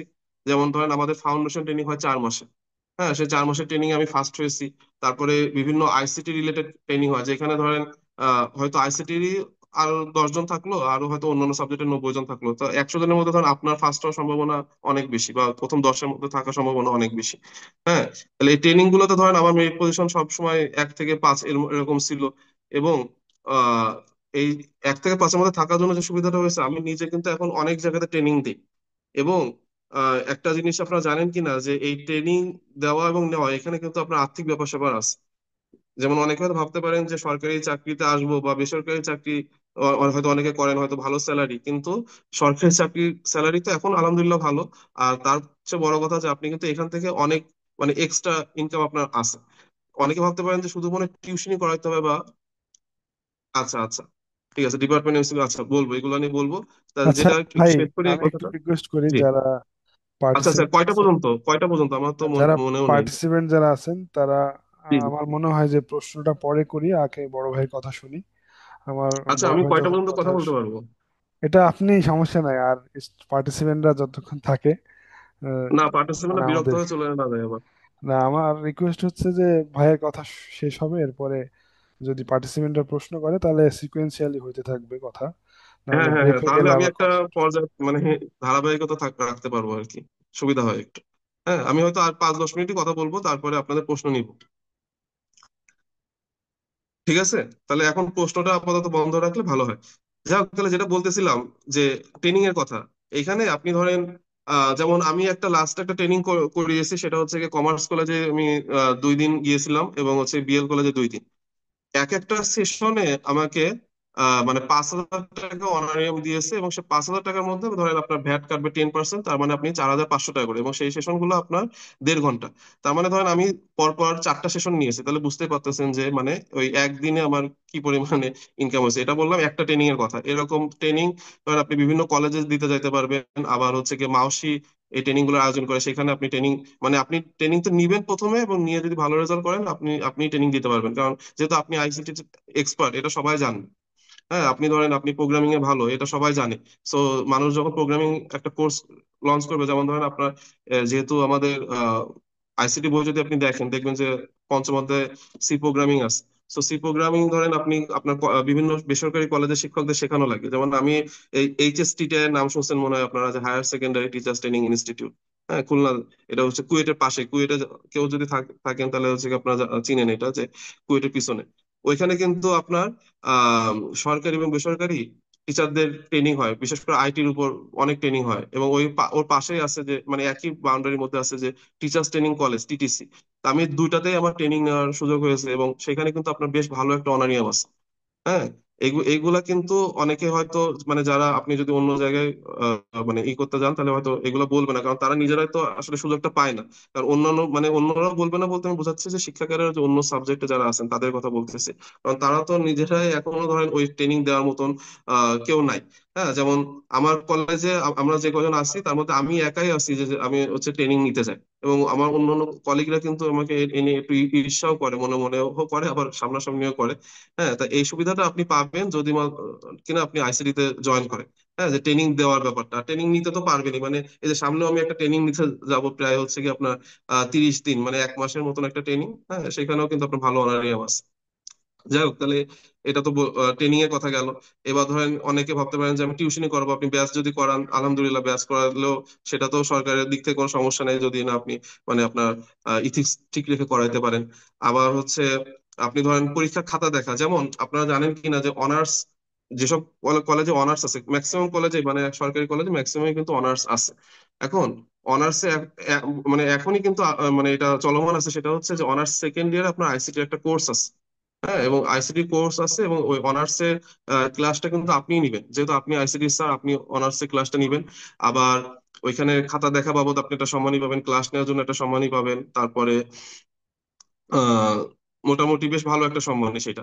আর এটা হচ্ছে প্রত্যেকটা সাবজেক্টের নয়, কিছু সাবজেক্টের আছে কোর্সটা। আর বর্তমানে সরকার মানে এখন যেটা হচ্ছে প্ল্যানিং এর মধ্যে আছে, বা হয়তো এই বছর থেকে বাস্তবায়ন হতে পারে, সেটা হচ্ছে যারা অনার্সে ভর্তি হবে জাতীয় বিশ্ববিদ্যালয়ের আন্ডারে, হ্যাঁ, জাতীয় বিশ্ববিদ্যালয়ের আন্ডারে যারা বিশ্ববিদ্যালয়ে ভর্তি হবে, সবাইকে বাধ্যতামূলকভাবে আইসিটি কোর্স নিতেই হবে ফার্স্ট ইয়ার। যেটা আগে ছিল হচ্ছে স্বাধীন বাংলাদেশের অভ্যুদয়ের ইতিহাস, এখন ওইটা হয়তো বাদ দিয়ে দিতে পারে, ওইটা বাদ দিয়ে হয়তো আইসিটিটা ঢুকাবে, অথবা ওইটাও থাকবে আইসিটিও থাকবে, আর সাথে ইংলিশ। তাহলে এই তিনটা কম্পালসারি করে দেবে। এখন এই তিনটা যদি কম্পালসারি করে দেয়, তাহলে কিন্তু আমাদের যে ডিপার্টমেন্টটা আছে, আমরা বলি আইসিটি বিভাগ, কিন্তু আসলে আমরা তো ওইভাবে বিভাগ হতে পারিনি এখনো, কারণ যেহেতু আমাদের টিচারের সংকট আছে, প্রথম কথা। আর দ্বিতীয় কথা হচ্ছে আপনার যেহেতু অনার্স আসলে ওইভাবে নাই, আমাদের অনার্স মাস্টার্স নাই। আমাদের অনার্স হয়তো কোর্সে ক্লাস নিতে যাইতে হয়, আর হচ্ছে মাস্টার্সও কিছু কোর্স আছে, মাস্টার্স হয়তো কোর্সে ক্লাস নেই, কিন্তু পুরাপুরি অনার্স ডিপার্টমেন্ট না হলে আপনার ধরেন ওইটাকে বিভাগ বলা যায় না। তাহলে এই যখন অনার্স ফার্স্ট ইয়ার থেকে এটা ধরেন কোর্সটা বাধ্যতামূলক হয়ে যাবে, তখন কিন্তু আস্তে আস্তে আপনার এটা বিভাগের দিকে চলে যাবে। হ্যাঁ, যে বিভাগ হয়ে গেলে কিন্তু তখন আপনি একটা বিভাগীয় প্রধান হিসেবে কিন্তু অনেক ধরনের সুবিধা ভোগ করতে পারবেন। আর এখন যেটা বলতেছি যে অনার্স ফার্স্ট ইয়ারেও যদি এটা চালু করে এবং সব সাবজেক্টে, তাহলে কিন্তু আপনার আহ ওইখানে আপনার ধরেন ক্লাস নেওয়া, খাতা দেখা, হ্যাঁ, এখানে কিন্তু বেশ ভালো একটা অনারিয়াম আছে। আর এইগুলো ধরেন আপনি যদি বাদও দেন, আপনি ইন্টার শুধু যদি ধরেন আপনার ইন্টার কলেজে হইলো, আপনি ইন্টার একাদশের পরীক্ষা থাকে, একাদশের পরীক্ষা থাকে, দ্বাদশের পরীক্ষা থাকে। এই একাদশ এবং দ্বাদশের পরীক্ষা ধরেন ডিউটি বাবদ, বা হয়তো আপনার খাতা দেখা বাবদ এখানে অনারিয়াম আছে। আবার ধরেন আপনার কলেজে অনার্স এর সিট পড়লো, যেমন আমার কলেজে ধরেন অনার্স এর সিট পড়ে, মাস্টার্স এর সিট পড়ে, সেখানে ধর পরীক্ষা ডিউটি দিলে সেখানে অনারিয়ামের ব্যবস্থা আছে। তার মানে দিন শেষে দেখা যাচ্ছে যে আমার বেতন ধরেন যদি 50,000ও যদি হয়, সেখানে আপনার 10-15 হাজার টাকা এক্সট্রা, মানে আমি যদি টিউশনের কথা বাদও দিই, তাও আপনার ধরেন চলে আসবে। হ্যাঁ, এটা কিন্তু অন্যান্য চাকরিতে যদি আপনি করতে যান, তাহলে কিন্তু আহ আসলে, হ্যাঁ, সম্ভব না সেটা না, সম্ভব, কিন্তু মানে সততার মধ্যে থেকে তারপরে ধরেন আপনার বেশি প্রেশার না নিয়ে, এটা কিন্তু আসলে বেশ কষ্টসাধ্য একটা ব্যাপার হবে। হ্যাঁ, এবং সেখানে ধরেন শিক্ষকের কথা যেটা বললাম যে দুপুরের পরে ধরেন আপনার সেরকম কোনো প্রেশার নাই, দুপুর দুইটার মানে আমি মনে হয় এটাই মনে হয় ম্যাক্সিমাম, যে দুইটার পরে মনে হয় না কোনো প্রভাষক আর কলেজে থাকে। হ্যাঁ, যদি আপনার কাছ থেকে ধরেন আপনি কোনো একটা কমিটিতে আছেন আপনি থাকতে পারেন, কিন্তু ম্যাক্সিমাম টাইমই ধরেন প্রিন্সিপাল স্যার বাদে আর হয়তো বিভাগীয় প্রধানরা থাকে। হ্যাঁ, কিন্তু প্রভাষক পর্যায়ে আপনার ধরেন দুপুরের পরে কোনো কাজ নেই, তার মানে বুঝতে পারতেছেন মানে কেমন রিল্যাক্স। হ্যাঁ, এবং আপনার হয়তো সকালে 9টা বা 10টার সময় হয়তো আপনি কলেজে ঢুকলেন, 2টার মধ্যে বেরোয় গেলেন, মানে 4 থেকে 5 ঘন্টা আপনার হয়তো দিনের মধ্যে চাকরি, এবং শুক্র শনিবার তো বন্ধ পাচ্ছেন। এবং বন্ধ মানে কিন্তু ওই বন্ধের মধ্যে আপনার সেরকম মানে কোনো প্রেশারই নাই বলা যায়। যেমন ধরেন আপনি পুলিশ ক্যাডার বা অ্যাডমিন ক্যাডার হলে কিন্তু শুক্র শনি নাই ওদের কোনো, কিন্তু আমাদের কিন্তু শুক্র শনিটা আপনি এনজয় করতে পারবেন যদি না আপনি ধরেন ব্যাচ বা কোচিং এগুলোর সাথে যুক্ত না থাকেন, আপনি ধরেন শুক্র শনিবার খুব এনজয় করতে পারবেন। তাহলে মনে হয় আমি একটা সামারি করতে পারছি যে আপনার শিক্ষকতা বা শিক্ষা ক্যাডার বা আইসিটি তে জয়েন করলে আপনার ধরেন কি কি সুবিধা, এগুলো বলার এটাই কারণ যে আপনি প্রথমত আগ্রহটা নিজের মধ্যে তৈরি করেন যে না আমি হবই। এখন আপনি হয়তো শুধু ভাবছেন কি যে না পোস্ট আছে 25টা বা আরো বাড়তে পারে, যদি আরো 50টা বাড়ে বা যদি 25টা বাড়ে আমি হয়তো তখন হয়তো ভালো করে পড়বো বা কিছু। কিন্তু যদি আপনি চিন্তা করেন যে 25টা পোস্টই কিন্তু ছিল না। হ্যাঁ, এই যে 45-এর কথা বললো আর 47-এ, কিন্তু এ বাদে এই 38-এর পরে কিন্তু আইসিটি তে কোনো পোস্ট ছিল না। সো এই যে আপনি 25টা পাচ্ছেন, এই 25টাও কিন্তু অনেকে পায়নি। যেমন আমারই অনেক জুনিয়র আছে যাদের কিন্তু বয়স বলতে গেলে শেষ হয়ে গেছে মনে হয়, বা শেষ হয়েও যাবে সামনে। তারা কিন্তু আমাকে প্রথম দিক থেকে যে করতো, চাপ দিত যে ভাই আমাদের একটুখানি আইসিটি মানে কিভাবে কি পড়া যায় বা কি, হয়তো 40-এ পাবো। হ্যাঁ, মানে যখন আমি 38-এ হলাম তখন ওদের আশা ছিল যে 40-এ হয়তো আইসিটি তে ঢুকবে, কিন্তু 40-এ যখন সার্কুলার দিল দেখা গেল যে পোস্ট নাই। এরকম মানে পোস্ট তো আসলো না আসলে। তা পোস্ট না আসলে তো ধরেন আমাদের কিছু করারও থাকে না। এখন ধরেন আপনাদের মনের মধ্যে একটা হয়তো আশা আছে যে পোস্ট হয়তো বাড়তে পারে, এখন পোস্ট বাড়তে পারে ওটা একটা সম্ভাবনা, ওটা নাও বাড়তে পারে, এটাও ধরেন আপনাকে মেনে নিতে হবে, কিছুই করার নেই যদি না বাড়ে। হ্যাঁ, এখন পোস্ট বাড়ুক আর না বাড়ুক, ধরেন 25টা পোস্ট পেয়েছেন মানে এটা কিন্তু আলহামদুলিল্লাহ যে আপনি ধরেন একটা চাকরিতে ঢুকে যদি যেতে পারেন। এবং যেটা বললাম যে এখানে শিক্ষকতায় কিন্তু অনেক ধরনের আপনার ফ্যাসিলিটিস আছে। তো সবচেয়ে বড় যে ফ্যাসিলিটি সেটা সেটা হচ্ছে আপনার শান্তি। যে শান্তিটা ধরেন আপনার ইসে নাই, অ্যাডমিন ক্যাডার বলেন বা পুলিশ ক্যাডার এগুলাতে কিন্তু শান্তি না। হ্যাঁ, ওদের হয়তো পাওয়ার অনেক বেশি, পাওয়ার এক্সারসাইজ করার সুবিধা আছে বা বিভিন্ন ধরনের সুবিধা আছে, কিন্তু শিক্ষকতায় আসলে আপনি অন্তত মেন্টাল একটা পিস নিয়ে রাতের বেলা ঘুমাতে চাইতে পারবেন, এটা অন্তত আপনাকে আমি অ্যাসিওর করতে পারি যে আপনার অন্তত আহ অফিস থেকে বলেন বা আপনার যে পেশাগত জীবনে আপনার ওইভাবে মানসিক একটা অশান্তিতে থাকা লাগবে না। শুধুমাত্র ধরেন আপনি যেহেতু আইসিটি তে জয়েন করবেন, এটা জানা ভালো যে আপনার ধরেন আইসিটি তে আপনি একাই থাকবেন। হ্যাঁ, সেখানে মানে সব দায় দায়িত্ব আপনার, মানে ভালো হইলেও আপনার ভালো আর খারাপ হইলেও আপনার খারাপ। আর এখানে যদি যেমন ধরেন আমার কলেজে প্রায় একাদশে প্রায় 900 মতন আছে, দ্বাদশে 900 মতন, তাহলে যখন খাতা দেখার সময় আসে তখন আমার রাতের ঘুম হারাম হয়ে যায়। হ্যাঁ, যে 900 খাতা, বুঝতে পারতেছেন যে 900 খাতা দেখা মানে কিন্তু অনেক কঠিন একটা ব্যাপার। তাহলে এই সময়টা বাদে বা বোর্ডের খাতা যখন পাই, বোর্ডের খাতাও কিন্তু অনেক আসে। হ্যাঁ, তখনও হয়তো একটু সমস্যা হয়, তা বাদে কিন্তু আপনার রাতে ঘুমাইতে কোনো সমস্যা হবে না আশা করা যায়। এই হচ্ছে কি আমার যে সামারি যেগুলা বললাম যে শিক্ষকতা বা শিক্ষা ক্যাডার এবং হচ্ছে আপনার আইসিটি ক্যাডারের যে সুবিধাগুলা বললাম। হ্যাঁ, তবে আইসিটি কিন্তু শিক্ষা ক্যাডারের মধ্যে আমি যদি বলি যে শিক্ষা ক্যাডারের মধ্যে আপনি বেস্ট সাবজেক্টের মধ্যে আছেন যে আইসিটি, কারণ কি যে এখানে কলেজের মধ্যমণি আপনি, শিক্ষা ক্যাডারের মধ্যমণি আপনি, যে শিক্ষা ক্যাডারে যখন আপনি ধরেন জয়েন করলেন বা যে কোনো কলেজে আপনি যাবেন আপনি সবার মধ্যমণিও থাকবেন। ঠিক আছে, এইখানে আপনাকে ধরেন আহ এই ধরেন আমি যে কলেজে আসলাম আমার মনে হয় এমন কোনো একজন সহকর্মী নাই যে আমার কাছে একবারের জন্য হয়তো আসেনি যে আসিফ আমার ফোনে এই সমস্যাটা হচ্ছে একটু দেখে দাও, আসিফ আমার ওই পিসিতে এই সমস্যাটা, আসিফ আমার ল্যাপটপে এই সমস্যা, যে একটু একটু একটু দেখে দাও। মানে তারা কিন্তু ধরেন সবাই অধ্যাপক বা সহযোগী অধ্যাপক। হ্যাঁ, যেমন ধরেন আমাদের একজন আছে যে সহকারী অধ্যাপক, তাকে মানে আমি এক জায়গায় ট্রেনিং নিতে গিয়েছিলাম, ওই যে যেটা বললাম কমার্স কলেজে, সে দেখি ওইখানে যে ট্রেনিং করতেছে আমি তাকে ধরেন ট্রেনিং দিলাম। তো এটা কিন্তু একটা অন্যরকম একটা ভালো লাগে, মানে ধরেন আপনার এত সিনিয়র সহকর্মী, সে ধরেন আমারও প্রায় 6-7 বছর আগে জয়েন করছে, এবং আমি যেখানে ট্রেনিং দিতে দেখছি দেখি কি সে ট্রেনিং করতেছে, আমি জানতাম না যে স্যার ট্রেনিং এ আছে। বললাম, স্যার আপনি ট্রেনিং করতেছেন? বলছে হ্যাঁ। তা সে আমার বলছে যে কি ব্যাপার, তুমি আসছো কেন? আমি বললাম যে স্যার আমি তো ক্লাস নিবো এখন। বলছে আচ্ছা ঠিক আছে। হ্যাঁ, তারপরে ধরেন বিএল কলেজে প্রিন্সিপাল স্যার বেশ কয়েক বছর আগে সে দেখলাম একটা ট্রেনিং এ মানে সে করতে গেছে এবং সেখানেও আমি ট্রেনিং নিতে গেছি। তাহলে মানে বুঝতে পারতেছেন যে মানে আপনার সুবিধার আসলে শেষ নাই। হ্যাঁ, সুবিধার শেষ নাই। মানসিক শান্তি বলেন বা ধরেন আপনি যদি সবার একটা মধ্যমণিও থাকতে চান, শিক্ষা ক্যাডার বলেন বা আইসিটি ক্যাডার বলেন, খুবই ভালো একটা ক্যাডার। এবং যদি আপনার এই 25 জনের মধ্যে আপনি একজন হন, আশা করি ইনশাল্লাহ হবেন। এবং ভবিষ্যৎ সহকর্মী হিসেবে আপনাকে পেয়ে ধরেন আমারও খুব ভালো লাগবে, বা আমাদের অ্যাসোসিয়েশনে আপনার মেম্বার হইতে পারবেন। সেখানেও ধরেন বেশ সুযোগ সুবিধা আছে, আমরা বছরে একটা করে ট্যুর দেই। হ্যাঁ, এবং সবাই যেহেতু এখানে আরেকটা বড় কথা বলে রাখি, এটাও আপনারা কোথাও শুনতে পারবেন না। সেটা হচ্ছে যে আইসিটি ক্যাডারে কিন্তু দেখেন যে এতগুলা ইঞ্জিনিয়ার বলেন বা ভালো ভালো সাবজেক্ট থেকে আসছে। হ্যাঁ, সো আমাদের মেন্টালিটিটা আসলে দেখা যায় কি যে অনেকটা কাছাকাছি একই রকম। হ্যাঁ, আমরা কিন্তু ওই অন্য যে সাবজেক্ট থেকে আসছেন তাদের তাদের মতো মানে কি বলা যায় যে একটু মানে ক্লোজ মন মানসিকতা নিয়ে চলি না, আমরা খুব ওপেনলি চলি এবং সবাই সবার সাথে তখন খুব ফ্রিলি মিশতে পারি। এবং আমাদের যে নিজস্ব যে অ্যাসোসিয়েশন আছে সেখানে কিন্তু আমরা প্রতি বছর ধরেন চাঁদা উঠায় হইলেও ভালো একটা ট্যুর দেওয়ার চেষ্টা করি বা এরকম। হ্যাঁ, এবং সেটা ধরেন আপনারাও আসলে খুশি হবেন আশা করা যায়। যাই হোক, এবার আমি কিছু প্রশ্নে যাই। আপনাদের যে প্রশ্নগুলো আপনাদের ছিল, অনেক এদিকে তো কথা বললাম। চলো তো এদিকে আসি। আচ্ছা, যাও। এত বড় সিলেবাস কিভাবে কভার করব? এত বড় সিলেবাস আসলে কভার করতে গেলে আরো আগে থেকে পড়লে ভালো হতো। তারপরেও যেহেতু বিশেষ করে আমি যদি নন ডিপার্টমেন্টের কথা বলি, নন ডিপার্টমেন্টে কিন্তু আপনার আহ বেশ সুবিধা আছে। সুবিধা কি যে আমার যেটা মনে হয় যে সবচেয়ে বড় অসুবিধা আমাদের যাদের ইঞ্জিনিয়ার বলি বা আমরা যারা ট্রিপলি সিএসসি বা আইসিটি এই রিলেটেড সাবজেক্ট গুলোতে পড়ি, আমাদের সবচেয়ে বড় সমস্যা হয় যে বাংলা সাহিত্য আর ইংরেজি সাহিত্য। সত্যি কি না? আপনারা তো পড়া শুরু করছেন, বলতে পারবেন।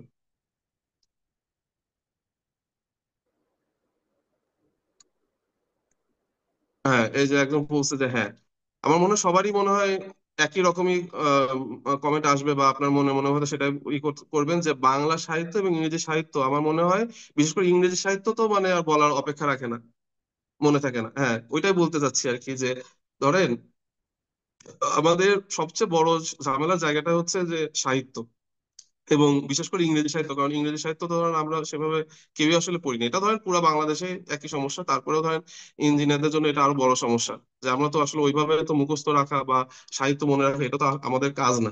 কিন্তু ধরেন আপনি যেহেতু বিসিএস দিচ্ছেন, আপনাকে এটা পড়তে হচ্ছে। তা এইখানে আপনার এই 49 বিসিএস এই সুবিধাটা করে দিয়েছে সরকার, যে সাহিত্যে মার্কটা মাত্র 5। দেখেন বাংলা, আপনারা যদি সিলেবাস যদি দেখেন দেখবেন যে বাংলা সাহিত্য মাত্র 5 নম্বরের, এবং ইংরেজি সাহিত্য মাত্র 5 নম্বরের। তো এইটার থেকে কিন্তু বড় আর সুবিধা আমার মনে হয় না আছে। হ্যাঁ, আপনি যদি, আমি বলতেছি না বাদ দিতে, তারপরেও যদি আপনি যদি ভাবেন যে আমি এটা বাদও দিব, তারপরেও কিন্তু আপনার তেমন ইফেক্ট পড়বে বলে আমার মনে হয় না। হ্যাঁ, বাদ যদি দিবেন না, পড়বেন কিন্তু আহ ধরেন আপনি যে জব সলিউশন বলেন বা রিসেন্ট যে 3-4 বছরের প্রশ্ন সলভ করবেন বিভিন্ন পরীক্ষা, এগুলো করলে দেখবেন এই 5-এর মধ্যে আপনি বেশ কিছু কমন পেয়ে যাচ্ছেন। হ্যাঁ, মানে ওই রকম চিন্তার মধ্যে থাকা লাগবে না। যেমন ধরেন আমাদের সময় 15 মার্ক 20 মার্ক থাকতো সাহিত্য থেকে, তাহলে ওইখানে কিন্তু পারতেই হবে। আপনাদের কিন্তু সেরকম নাই যে না, আমার এখন এখান থেকে আমি করতেই হবে। হ্যাঁ, মানে এটা মানে ওই অনেক ভালো নাম্বার না তুললে তো আপনার ধরেন পিছিয়ে পড়ে যাবেন, সেরকম না। সেখানে ধরেন আপনার বাংলা গ্রামার ইংরেজি গ্রামার এগুলো কিন্তু মনে রাখা তুলনামূলক অনেক সহজ। হ্যাঁ, যদি আপনি একটু রুলস ফলো করতে পারেন, নিয়ম কানুন ঠিক মতন জানেন, আপনি কিন্তু পারবেন, সমস্যা হবে না। কিন্তু সাহিত্য তো কোনো রুলস নাই, নিয়ম নাই। আর আমরা যেহেতু ইঞ্জিনিয়ার, আমরা সবসময় রুলস ফলো করতে বেশি পছন্দ করি, ঠিক কিনা?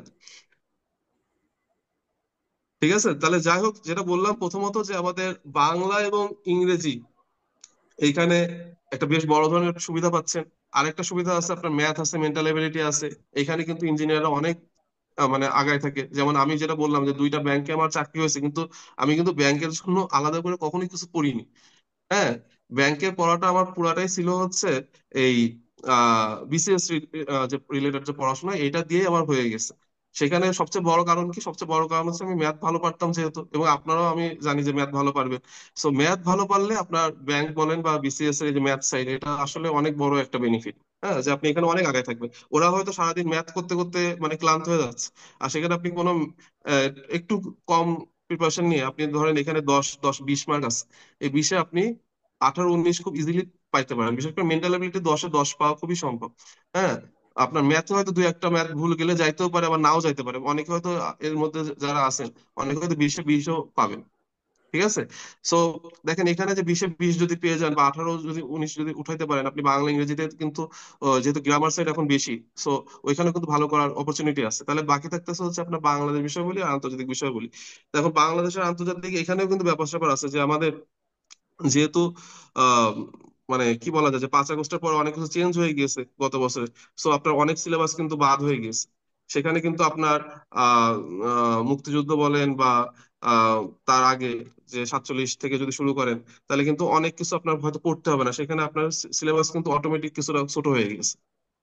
আপনারা নিশ্চয়ই বুঝতে পারছেন আমি কি বলতে চাচ্ছি, তাই না?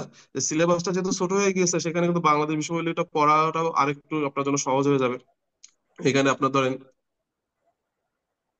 আচ্ছা একজন একটু প্রশ্ন করছে, প্রশ্নটা একটু দেখি যে কুয়েট ইসি 17 ব্যাচ। আচ্ছা, দীর্ঘদিন জেনারেল প্রিপারেশন নিয়ে টেকনিক্যালি কনফিডেন্স পাচ্ছি না, আমার জেনারেলের প্রিপারেশন ভালোই মোটামুটি, মডেলে দিলে 140-এর বেশি থেকে লাইভ এমসিকিউ। আচ্ছা, যাই হোক, তাহলে হচ্ছে যদি আপনার কুয়েটের স্টুডেন্ট, কুয়েটের আমার ছোট ভাই ইসি 17 ব্যাচ, যাই হোক, তাহলে ওর যেটা সমস্যা হচ্ছে যে ও জেনারেল ভালো করতেছে আর টেকনিক্যালের মানে কনফিডেন্স হচ্ছে, এই সমস্যাটা হয়।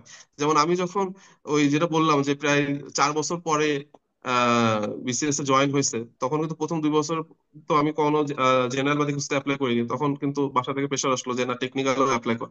কিন্তু আমার নিজের মধ্যে কনফিডেন্স ছিল না যে না টেকনিক্যাল অ্যাপ্লাই করলে হবে কি না হবে। কিন্তু সেই আমি কিন্তু আবার ওই বিসিএস এ যে রিটেন যে 200 মার্কের টেকনিক্যাল, সেই 200 মার্কের টেকনিক্যাল দিয়ে কিন্তু আবার এই আইসিটি ক্যাডারে জয়েন করছি। তার মানে পারবো না এটা আসলে ঠিক না, কিন্তু আমাদের যেটা সমস্যা হয় বিশেষ করে ইঞ্জিনিয়ারদের, আমার মনে হয় এই সমস্যাটা বেশি, যে একেবারে ধাক্কা দিয়ে না ফেলাই দেওয়া পর্যন্ত মানে আমরা কাজ করতে পারি না, যে আমাদের দেয়ালে যখন পিঠ না ঠেকে তখন আমরা হয়তো সামনে আগাই না। হ্যাঁ, তা যেহেতু যেহেতু হচ্ছে কি আমাদের দেয়ালে বলতে গেলে পিঠ থেকে গেছে, হ্যাঁ, এরকম যারা মনে করবেন শুধুমাত্র তারাই প্রিপারেশন ভালো করবেন, তা আমার মনে হয় যে সবারই দেয়ালে পিঠ থেকে গেছে, কারণ আপনাদের যেহেতু 25টা সিট, যেটা বললাম যে 25টা সিটের কিন্তু বেনিফিট অনেক। হ্যাঁ, আপনার সবাই, আমি আশা করবো যে আমার যে কথাগুলো শুনলেন, শোনার পরে হয়তো আরো আগ্রহ বাড়বে। তাহলে এই আগ্রহ বাড়লে চেষ্টা করতে হবে আইসি ডিপার্টমেন্ট থেকে অ্যাপ্লাইয়ের জন্য কোন কোড ইউজ করব।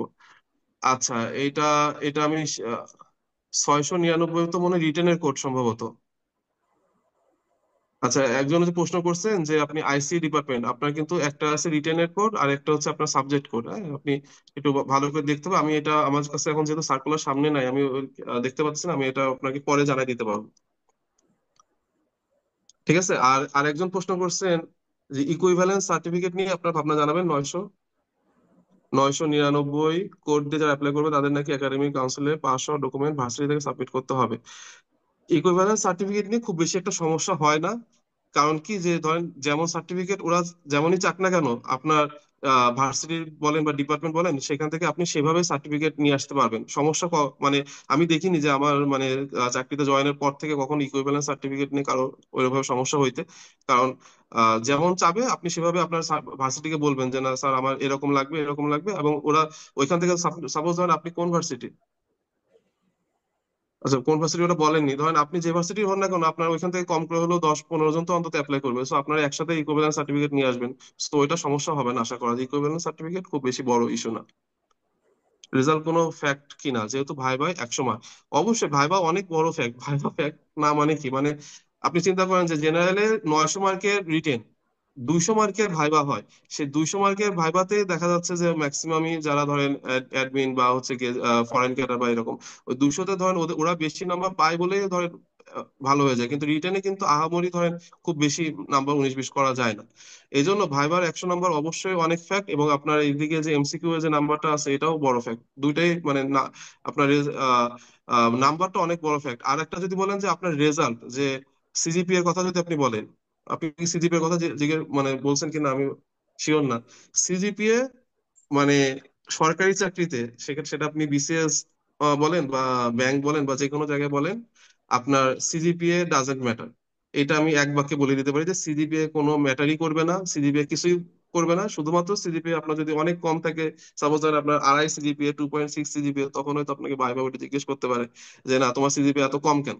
সেটার উত্তর আপনি নিজে রেডি করবেন যে কেন কম, বা আমাদের যদি এখানে ভাইবা ক্লাস হয় তখন ধরেন ভাইবাতে আমরা ওটা নিয়ে আলোচনা করতে পারবো যে কেন কম বেশি, এটা ধরেন তখন আপনি বলতে পারবেন। হ্যাঁ, অনেক সময় এটাও বলতে পারে যে আপনার সিজিপি অনেক বেশি।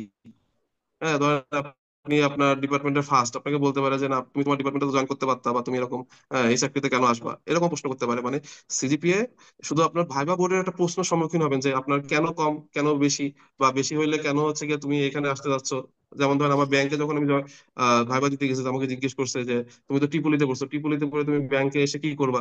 হ্যাঁ, সিনিয়র অফিসার অ্যাপ্লাই করছো, সিনিয়র অফিসারের কি টিপুলি ইঞ্জিনিয়ার কোনো কাজ আছে কিনা? হ্যাঁ, এরকম প্রশ্ন ধরেন করবে, আপনাকে একটু থতমত খাওয়াই দিবে। যে ধরেন খুব আপনার তাচ্ছিল্য করে বললো যে না তোমার সিজিপিএ 2.5, কেন 2.5, এরকম সিজিপিএ, হ্যাঁ, এরকম কথা বলবে। কিন্তু সেই পরিস্থিতি আপনাকে মানায় নিতে হবে, সেটা ধরেন আলাদা ইস্যু। সেটা ভাইবা আসলে ধরেন আমরা আলোচনা করতে পারবো। আচ্ছা, এখানে আর কি প্রশ্ন ছিল?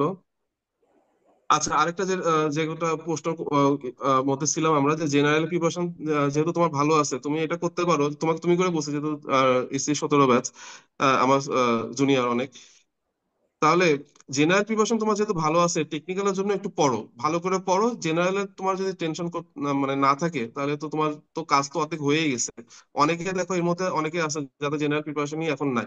জেনারেল প্রিপারেশনও নাই, আবার টেকনিক্যাল প্রিপারেশনও বলতে গেলে নতুন করে নিতে হবে তাদের থেকে। তোমার তো তুমি তো মানে অর্ধেক পথ এগোনোই আছো, তুমি বাকি পথটুকু চেষ্টা করো যে ভালো করার। হ্যাঁ, কারণ কি তোমার তো জেনারেল সাইড নিয়ে চিন্তা নেই, ওই একসময় যেহেতু নিয়ে যেহেতু চিন্তা নাই, তুমি তোমার সাবজেক্টটা একটু ভালো করে পড়ো, দেখবা তোমার ইনশাল্লাহ হয়ে যাবে।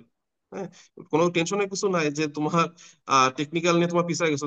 তুমি চিন্তা করো যারা ধরো টেকনিক্যাল পড়ছে তাদের কিন্তু আবার জেনারেল সাইডে বেশি সমস্যা। সমস্যা ছাড়া কোনো ব্যক্তিই নাই পৃথিবীতে, সমস্যা সবারই কম বেশি আছে। তো তোমার হয়তো ভাবতেছো কি যে তুমি ওই তোমার টেকনিক্যাল সাইড গ্যাপ, তোমার জেনারেল সাইড ভালো। কারো হয়তো টেকনিক্যাল সাইড সে ভালো পড়তেছে, তার হয়তো জেনারেল সাইড গ্যাপ। কারো হয়তো দুইটাই গ্যাপ। মানে সমস্যা সবারই কম বেশি আছে, সমস্যা নিয়ে পড়ে না থেকে সম্ভাবনার দিকে আগাও। হ্যাঁ, যে চিন্তা করো যে কি করে তুমি তোমার টেকনিক্যাল যে ইস্যুগুলো আছে, ইস্যুগুলা খুব দ্রুত সলভ করতে পারবা। সময় ধরো খুবই কম, কিন্তু এই সময়টাকে তুমি যদি সুন্দর করে সাজায় নিতে পারো, তাহলে কিন্তু আসলে অত কম সময়ও না। হ্যাঁ, এই 2 মাসে কিন্তু মানুষের জীবন চেঞ্জ হয়ে যেতে পারে। 2 মাসও লাগে না, 2 দিনেই কিন্তু অনেকের জীবন চেঞ্জ হয়ে গেছে। সেখানে তোমার 2 মাস কম সময় না। আচ্ছা, যাই হোক, আর কি কোনো প্রশ্ন আছে? এতগুলো সাবজেক্ট কোড, আবার সিএসসি আইসিটি ট্রিপলি আলাদা সিলেবাস রয়েছে, এক্সামের কোশ্চেন প্যাটার্ন কিরকম হবে? আচ্ছা, এমসিকিউ এর কোশ্চেন প্যাটার্ন কি কেমন হবে? আচ্ছা, একজন প্রশ্ন করছে, প্রশ্নটাকে বলি সবার শোনার জন্য, যে এতগুলো সাবজেক্ট কোড আবার সিএসসি আইসিটি ট্রিপলি আলাদা সিলেবাস, তাহলে আমাদের কোশ্চেন প্যাটার্নটা কেমন হবে? কোশ্চেন প্যাটার্ন আমাদের যেটা হবে সেটা কিন্তু যেমন বলেই দিয়েছে, যে আমাদের যে আইসিটির যে প্যাটার্নটা আছে, আমি যদি যেদিন ক্লাস নিব সেদিন হয়তো আমি সিলেবাস নিয়ে বসবো। আজকে আমি জাস্ট হচ্ছে এমনি কথা বলার জন্য বসছিলাম, অনেক সময় পার হয়ে গেছে, আমি এত সময় বসবো সেটাও আশা করিনি। কিন্তু কথা বলতে বলতে আসলে অনেক কথা বলা হয়ে গেল। যাই হোক, তাহলে আহ ওই যে কোশ্চেন প্যাটার্ন যেটা, ওটা কিন্তু আমাদের বলাই আছে যে আইসিটি সিলেবাস কেমন হবে। সেখানে কিন্তু আমাদের ট্রিপলির টুকটাক আছে, সিএসসি থেকে বেশ মানে বেশ ভালো অংশ আছে, তারপরে আইসিটি রিলেটেড কিছু জিনিসপত্র আছে। সো সবই কিন্তু আছে, এটা কিন্তু আমরা জানি যে হচ্ছে গিয়ে সিলেবাসটা কেমন। এটা আপনি একটু সিলেবাসটা দেখবেন, সিলেবাসটা দেখলে নিজেই বুঝতে পারবেন যে আপনার এমসিকিউ প্যাটার্নটা কেমন হবে, এটা নিয়ে সমস্যা হওয়ার কথা না। তবে একটা ব্যাপার কি, যে আপনি ধরেন ট্রিপলি স্টুডেন্ট, কিন্তু আপনি যেহেতু আইসিটি তে জয়েন করতেছেন, আমি নিজেও ট্রিপলি স্টুডেন্ট ছিলাম, আইসিটি তে যখন আমি আসবো তখন কিন্তু আমাকে ওইভাবেই প্রিপারেশন নিতে হবে, যে না আমার সিএসসি যে জিনিসগুলো আসবে ওইগুলো ভালো করে প্রিপারেশন নিতে হবে, আইসিটি গুলো ভালো করে প্রিপারেশন নিতে হবে। হ্যাঁ, মানে প্রিপারেশন নিব না আর বলবো কি যে না আমাকে টিপলি কেন হচ্ছে আপনি আইসিটি দিচ্ছেন, বা হচ্ছে অন্যরা বলবে কি যে না আপনি টিপলিতে কেন আইসিটি তে আসবেন। তো টিপলি থেকে আইসিটি আসবো, আমি তো আইসিটির সাথে কম্পিট করে আসতেছি, আমি তো বিনা প্রতিযোগিতায় আসতেছি না। কথা কি বোঝা গেছে? যে ধরেন আপনারা যে আইসিটির আছেন বা সিএসসির আছেন, তারা বলবেন না যে না টিপলি আপনারা কেন আসতেছেন, কারণ সে কিন্তু একই প্রতিযোগিতায় একই প্রশ্নে কম্পিট করে আসবে। সে যদি আহ মানসম্পন্ন হয়, সে তার মার্ক যদি ভালো থাকে, তাহলে আপনার তো কোনো সমস্যা না। যে প্রশ্নগুলো আগে ধরেন করতে হচ্ছে গিয়ে যারা জেনারেল স্টুডেন্ট, তারা একসময় বলতো যে ইঞ্জিনিয়াররা এত বিসিএস এ কেন আসে, হ্যাঁ, ডাক্তাররা বিসিএস এ আসতেছে কেন আসতেছে।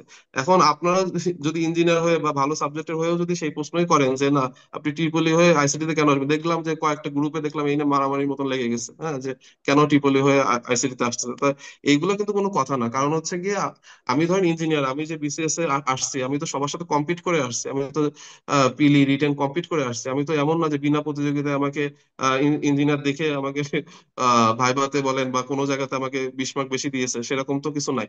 হ্যাঁ, বা ব্যাংকে আমি যখন জয়েন করছি তখনও কিন্তু সেম কাহিনী, যে না, আমার কিন্তু প্রতিযোগিতায় অংশগ্রহণ করে তারপরে আমি আসছি। সো আপনি ট্রিপলি স্টুডেন্ট হন, সিএসসি হন, আইসিটি হন, আপনি একই প্রশ্নে পরীক্ষা দিয়ে আপনাকে আসতে হবে।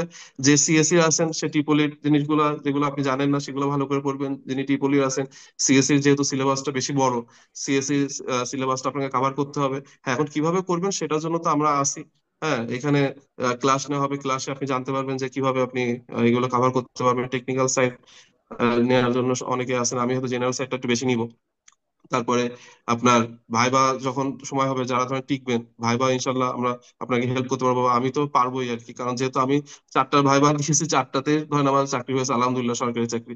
সো মানে ভাইবা মানে জয় করার মন্ত্র আমার কাছে আছে, আপনাদের টেনশনের কারণ নাই। হ্যাঁ, আপনারা শুধু কোনো রকমের পিলিটা পাস করে আসেন, বাকিটা ইনশাল্লাহ দেখা যাবে। আচ্ছা, আর কোনো প্রশ্ন আছে এদিকে? আউটস্ট্যান্ডিং এক্সপ্লেনেশন ভাইয়া, thank you very much. Department MCQ কিভাবে ভালো করা যায়? ডিপার্টমেন্ট এমসিকিউ ভালো করার উপায় হচ্ছে কি, যে আপনি দেখবেন যে প্রিভিয়াস ইয়ারে যে প্রশ্নগুলো আছে, মানে অন্যান্য চাকরির বিসিএস এর তো পাবেন না। সাপোজ ধরেন আপনি কোনো একটা টিপোলজি সাইট পড়তেছেন, তখন ওই সিলেবাসের মধ্যে আপনার অন্যান্য যে প্রশ্নগুলো আছে, হ্যাঁ বিভিন্ন জায়গায় যে প্রশ্নগুলো আছে, ওই প্রশ্নগুলো সলভ করতে হবে, এটা সলভ করা ছাড়া কোনো বিকল্প পথ নেই। হ্যাঁ, আর ডিপার্টমেন্ট বলেন নন ডিপার্টমেন্ট বলেন, সবই একই কথা, যে আপনার জব সলিউশনটা খুব ভালো করে সলভ করতে হবে। যারা জেনারেল একটু উইক আছেন, জব সলিউশন খুব ভালো করে সলভ করবেন। আর ডিপার্টমেন্টে যারা একটু উইক আছেন, তারা ডিপার্টমেন্টের ওই সিলেবাস ধরে ধরে, হ্যাঁ মানে শুধু পড়ে গেলেই হবে না, আপনাকে কিন্তু সিলেবাস আবার বুঝতে হবে। হ্যাঁ, অনেকে আছে যে সারাদিন পড়ে কিন্তু তারপরেও বিসিএস পিলি টেকে না, বা মানে জব পাচ্ছে না, কেন? কারণ কেউ সিলেবাস বুঝে না, সারাদিন পড়তেই থাকে পড়তেই থাকে, কিন্তু কি পড়ে যদি আপনি দিন শেষে জিজ্ঞেস করেন তুমি সারাদিন কি পড়লা, তা বলতে পারবে না, বা সিলেবাস রিলেটেড জিনিসপত্র পড়ে না, বাইরে ই করে। হ্যাঁ, আচ্ছা, এত বড় সিলেবাস কিভাবে কভার করবো? এটা তো মনে হয় বললামই, যে সিলেবাস কভার করতে গেলে আসলে যদি জেনারেল সাইটের কথা বলেন, জেনারেল সাইটটা এখন কিন্তু আসলে এত বড় নাই, এখন কিন্তু অনেক ছোট হয়ে গেছে। যেমন বাংলা ইংরেজি, আপনি সাহিত্য সাইটটা কমে আসতেছে, বাংলাদেশের বিষয়গুলো ইতিহাসটা একটু বেশ ছোট হয়ে গেল। হ্যাঁ, আর ম্যাথ মেন্টাল এবিলিটি তো আপনাদের ভালো পারার কথা সবারই, যেহেতু সবাই সায়েন্স ব্যাকগ্রাউন্ড বা ভালো সাবজেক্টের। পদ সংখ্যা বাড়তে পারে কিনা এটা বললাম। আচ্ছা, নন ডিপার্টমেন্টে অল্প সময় কিভাবে কভার করতে পারি, এটা তো বললাম। আচ্ছা, এইটা একটা ভালো প্রশ্ন, যে সামনের মাসে 47-এ পিলি, আর পিলি ফোকাস করবো নাকি 49-এর জন্য পড়বো? এখন দেখেন, 47-এর পিলি আর 49-এর মধ্যে পার্থক্যটা শুধুমাত্র আপনার টেকনিক্যাল, আর তো কোনো পার্থক্য না। জেনারেল সাইডে আপনার ধরেন ওই পিলি যা হয়, এটাও তো পিলি, আপনার তো এমন না যে পিলি আর রিটেন বা পিলি আর ভাইবা দুইটার মধ্যে কনফ্লিক্ট হয়েছে, এরকম তো কিছু নাই। হ্যাঁ, আপনার হচ্ছে গিয়ে ওইটাতেও পিলি, এটাতেও পিলি, সো পিলির পরও তো সেম। আপনি জেনারেল সাইড এখানে 200 মার্ক করতেছেন, আর এখানে ধরেন ওই 100 মার্ক করতেছেন, তাহলে আপনার কিছু ধরেন বাদ চলে যাবে 49-এ। তাহলে 49-এ ওইটুকু আপনি বাদ দিবেন মানে পরবর্তীতে যে, হ্যাঁ এখন আপনি হচ্ছে কি 47-এর জন্য সব করতে থাকেন, 49-এর যে আপনি গ্যাপটুকু পাবেন ওই সময়টুকু আপনি ওইটুকু বাদ দিয়ে ভালো করে পড়লেন জেনারেল। আর টেকনিক্যাল এখন তো আপনি ধরেন 49-এর জন্য যদি আপনি মনে করেন, আপনি যদি 47 মনে করেন কি যে না আমি ওই 200 নম্বর যে আপনি মডেল টেস্ট হয়তো বিভিন্ন জায়গায় দিচ্ছেন, বা সংযুক্ত আসছেন হয়তো কোথাও না কোথাও, সো আপনি মডেল টেস্ট দিয়ে যদি দেখেন যে ওই রকম যে না আপনার বেশ ভালো পজিশন করতেছেন, যে 47 পিলে হয়তো হয়ে যেতে পারে, তখন হয়তো হয়তো 47টাকে বেশি ফোকাস করতে পারে। আর যদি মনে করেন যে না 47-এ হয়তো আমার হওয়াটা একটু টাফ, কারণ যেহেতু জেনারেল বিসিএস, হ্যাঁ হয়তো নাও হতে পারে, বা পিলি না টিকতে পারি, সেখানে আপনি হয়তো 49টাকে বেশি ফোকাস দিতে পারেন। তবে পড়া কিন্তু মানে জেনারেল সাইড তো সেমই, আপনার টেকনিক্যালটা একটু বেশি পড়তে হবে। তাই টেকনিক্যাল আবার একটা ব্যাপার আছে, যে এখন যদি আপনি টেকনিক্যাল না পড়েন, তাহলে 1 মাস বা 1.5 মাস সময় যদি পান, অক্টোবরে যদি পরীক্ষা হয়, তাহলে কিন্তু সেরকম আপনি টাইম পাবেন না ওই সময়। সো আপনার টেকনিক্যাল এখন কিন্তু প্রতিদিনই কিছু না কিছু পড়তে হবে, এটা একটা ব্যাপার। এখন যদি আপনার কাছে মানে আপনি যদি ওইভাবে কনফিডেন্ট থাকেন যে না আমি 47 বিসিএস দিলে আমার হয়তো জেনারেল এখানে আমি হয়তো হয়ে যেতে পারি, হ্যাঁ সেখানে আপনি হয়তো শুধু জেনারেল সাইড করতে পারেন, যে 49-এর আগে যে সময়টা পাবেন সেখানে টেকনিক্যালটা পড়লেন, এরকম করতে পারেন। অথবা টেকনিক্যাল এখন থেকে প্রতিদিন 1-2 ঘন্টা পড়লেন, আর বাকি সময়টা আপনি হয়তো জেনারেল সাইড পড়লেন। আর জেনারেল সাইড তো দুটাতে মিল, ওইটা নিয়ে হয়তো কোনো সমস্যা হবে না। আচ্ছা, এইখানে আমার মনে হয় সব প্রশ্নের উত্তর আমাদের দেওয়া হয়ে গেছে। সেই সাথে একটা কোশ্চেন করতাম প্রিপারেশন রিলেটেড। হ্যাঁ, আমার তো প্রশ্ন নিচ্ছে এখন, ভাই নন ডিপার্টমেন্ট নিয়ে একটা সামারি দেন, ভাই এমএসসি করিনি, এটা কি? না না, এমএসসি করেননি এটা কোনো প্রবলেমই না। ইভেন আমি যদি বলি, যদি লজ্জার কথা, তারপরেও বলি যে আপনাদের মানে সাহস জোগানোর জন্য, যে আমার নিজেরই এখন এমএসসি শেষ হয়নি। আমি কুয়েটে পরপর দুইবার, ট্রিপলিতে একবার হচ্ছে গিয়ে মাস্টার্স ভর্তি হলাম, সেটাও শেষ করতে পারিনি আমার ব্যস্ততার জন্য। মানে প্রথমত আমি যখন ব্যাংকে ছিলাম তখন, মানে ত্রিপুরা শুরু করছিলাম, তখন আমার পোস্টিং দিয়ে দিল শ্রীমঙ্গল, সিলেটে, জনতা ব্যাংকে। সো আমি প্রায় 1.5 বছর মানে বেশ অনেকদিন ছিলাম, তো ওইখানে আমি টিপুলিও করতে পারিনি। যখন আইসিটি তে জয়েন করলাম, তারপরে আইসিটি তে ভর্তি হলাম, এবং আইসিটিও দেখা যাচ্ছে যে মানে কুয়েটে যারা এখানে যদি কেউ থাকেন জানবেন যে কুয়েটে কেমন প্রেশার দেয়। হ্যাঁ, মাস্টার্সে যদিও আমি মানে রেগুলারও না, মানে কি বলা যায় যে ইরেগুলার টাইপের একটা থাকে, ওইটাতে ভর্তি হলাম যে না শেষ করতে পারবো আশা করে। তারপরেও দেখা যাচ্ছে যে ক্লাসগুলো সব থাকে হচ্ছে গিয়ে অফিস আওয়ারের সময়। অফিস আওয়ারে তো ধরেন বের হওয়া যায় না, ওই হিসেবে আমি ওই ক্লাসও করতে পারতেছি না, মাস্টার শেষও করতে পারতেছি না, এরকম একটা মানে ঝামেলার মধ্যে আছি। সো আমার এখনো শেষ হয়নি, আমি কিন্তু 4টা চাকরি ভাইবা দিয়েছি, 4টাতে আমার চাকরি হয়েছে আলহামদুলিল্লাহ। সো মাস্টার্স কোনো ইস্যুই না, সিজিপিএ কোনো ইস্যু না, এগুলা কোনো ইস্যুই না। আপনি শুধু পড়েন, আপনি পড়ে হচ্ছে গিয়ে, যেহেতু আপনার রিটেন নাই, অনেক বড় সুবিধা। হ্যাঁ, এমসিকিউ তো ভালো করা তো কোনো কঠিন কাজ না। আপনার এমসিকিউ সবচেয়ে বড় সুবিধা কি, যে আপনার অ্যান্সার গুলো তো আপনার প্রশ্নের মধ্যেই আছে। হ্যাঁ, আপনার রিটেনে কিন্তু সমস্যা কি, রিটেনের যে প্রশ্ন, প্রশ্নের মধ্যে তো অ্যান্সার থাকে না, রিটেনের প্রশ্ন অ্যান্সার আপনাকে বের করতে হবে, বা রিটেন অনেক লিখতে হয়। হ্যাঁ। আহ একটু আবারও একটু কথা বলি যে আসলে কথা তো বললে আসলে শেষ হচ্ছে না, যে অবস্থা দেখা দিচ্ছে। হ্যাঁ, যাই হোক, আপনারা যদি বিরক্ত হন আমাকে বলতে পারেন যে না আজকের মতন শেষ করতে। তারপরে একটু মনে আসলো, যেহেতু বলেই ফেলি, যে রিটেনে আসলে এত লেখা। আমাদের সময় ছিল হচ্ছে কি 5 দিন, টানা 5 দিনে সব রিটেন শেষ হয়ে যেত, জেনারেল সাইডের কথা বলতেছি। আর লাস্টের দিন ছিল হচ্ছে কি বাংলা পরীক্ষা, এটা 38 40 দুইবারই। তা যেটা হয়েছে দুইবারই, আমার যে ঘটনাটা ঘটছে, যে বাংলার যে লেখা, মানে আমাদের বুঝতে পারতেছেন যে টানা 5 দিনে রিটেন 21 ঘন্টা, 21 ঘন্টা হচ্ছে আপনার শুধু লিখতে হবে। তাহলে 21 ঘন্টা লেখা, আমার মনে হয় না আপনাদের মধ্যেও কেউ আছেন যে 21 ঘন্টা তো পরের কথা, আপনার ধরেন টানা 3 ঘন্টা লিখছেন এই রিসেন্ট টাইমে। হ্যাঁ, এরকম হয়তো খুব কমই আছেন। হ্যাঁ, কন্টিনিউ করেন ভাই। আচ্ছা, তাহলে আপনারা তো খুব মনোযোগ দিয়ে শুনতেছেন, যেহেতু তাহলে আর একটু কন্টিনিউ করি। তো যেটা বললাম যে পাঁচ 5 দিন টানা পরীক্ষা চলছে, রবি থেকে বৃহস্পতি, এবং হচ্ছে গিয়ে না সরি, 5 দিন বা 6 দিন, মানে শনিবার থেকে বৃহস্পতি এরকম হবে। তা 21 ঘন্টার পরীক্ষা, 21 ঘন্টার পরীক্ষা, তাহলে আপনি চিন্তা করেন যে 21 ঘন্টা একটা মানুষ মানে পড়বো কি আর লিখবো কি আর কি করবো। হ্যাঁ, তা এরকম একটা অবস্থা। তা সমস্যা যেটা হয়েছে আমার, অনেকেরই হয়তো হয়েছে, কিন্তু আমার বেশি হয়েছে যে বাংলা যেদিন পরীক্ষা, মানে লাস্টের দিন বাংলা পরীক্ষা, এবং মানে একদম লাস্ট ঘন্টাতে বাংলা লেখা শুরু করছি। বাংলা যেহেতু আপনারা জানেন যে রচনাতে 50 নম্বরের মতন, তাহলে মানে 1 ঘন্টা রাখা লাগে ওর জন্য। এখন বাংলা রচনা যখন লেখা শুরু করছি, তখন আর হাত মোটে চলতেছে না, এই অবস্থা। কথা বুঝছেন, যে হাত আর চলে না, কারণ কি, ওই যে 20 ঘন্টা তো তার আগে লিখছি, আর ওইটা হচ্ছে 21তম ঘন্টা চলতেছে। হ্যাঁ, আমাদের কোনো প্রবলেম নাই ভাই, আচ্ছা আমরা আছি। আচ্ছা, যাই হোক, তাহলে যেটা বললাম যে রিটেন একটা বিশাল একটা যুদ্ধ। হ্যাঁ, সেই যুদ্ধ যেহেতু আপনাদের যাওয়া লাগতেছে না, মানে এটা কিন্তু বড় খুবই একটা আশীর্বাদ। হ্যাঁ, যে ওই যুদ্ধ যেহেতু নাই, সো এমসিকিউ যুদ্ধ কিন্তু তুলনামূলক অনেক সহজ, কারণ আপনার যে 200টা প্রশ্ন থাকবে, 200টা প্রশ্নের কিন্তু অ্যান্সার ওই প্রশ্নের মধ্যেই আছে। হ্যাঁ, প্রশ্নের মধ্যে আছে। এখন শুধু আপনি যদি একটু পড়া থাকে, একটু যদি আপনার বেসিকটা স্ট্রং হয়, তাহলে কিন্তু আপনি খুব সহজেই খুঁজে নিতে পারবেন যে ওর মধ্যে কোনটা হচ্ছে কি অপশনটা কারেক্ট। হ্যাঁ, সো এমসিকিউ যেহেতু সহজ, চিন্তার কিছু নাই, ইনশাল্লাহ হয়ে যাবে। আমাদের এর সাথে তো থাকবেন আশা করতেছি। থাকলে আমরা গুছাই গাছাই দিতে পারবো, বিশেষ করে জেনারেল সাইড আমি ধরেন আপনাকে বাংলা, ইংরেজি, সাধারণ জ্ঞান এগুলা গুছাই দিব, কোনো সমস্যা হবে না আশা করা যায়। হ্যাঁ, যেমন আজকে যেমন মনোযোগ দিয়ে শুনতেছেন, আশা করি যে ক্লাস নিলে তখনও মনোযোগ দিয়ে শুনবেন।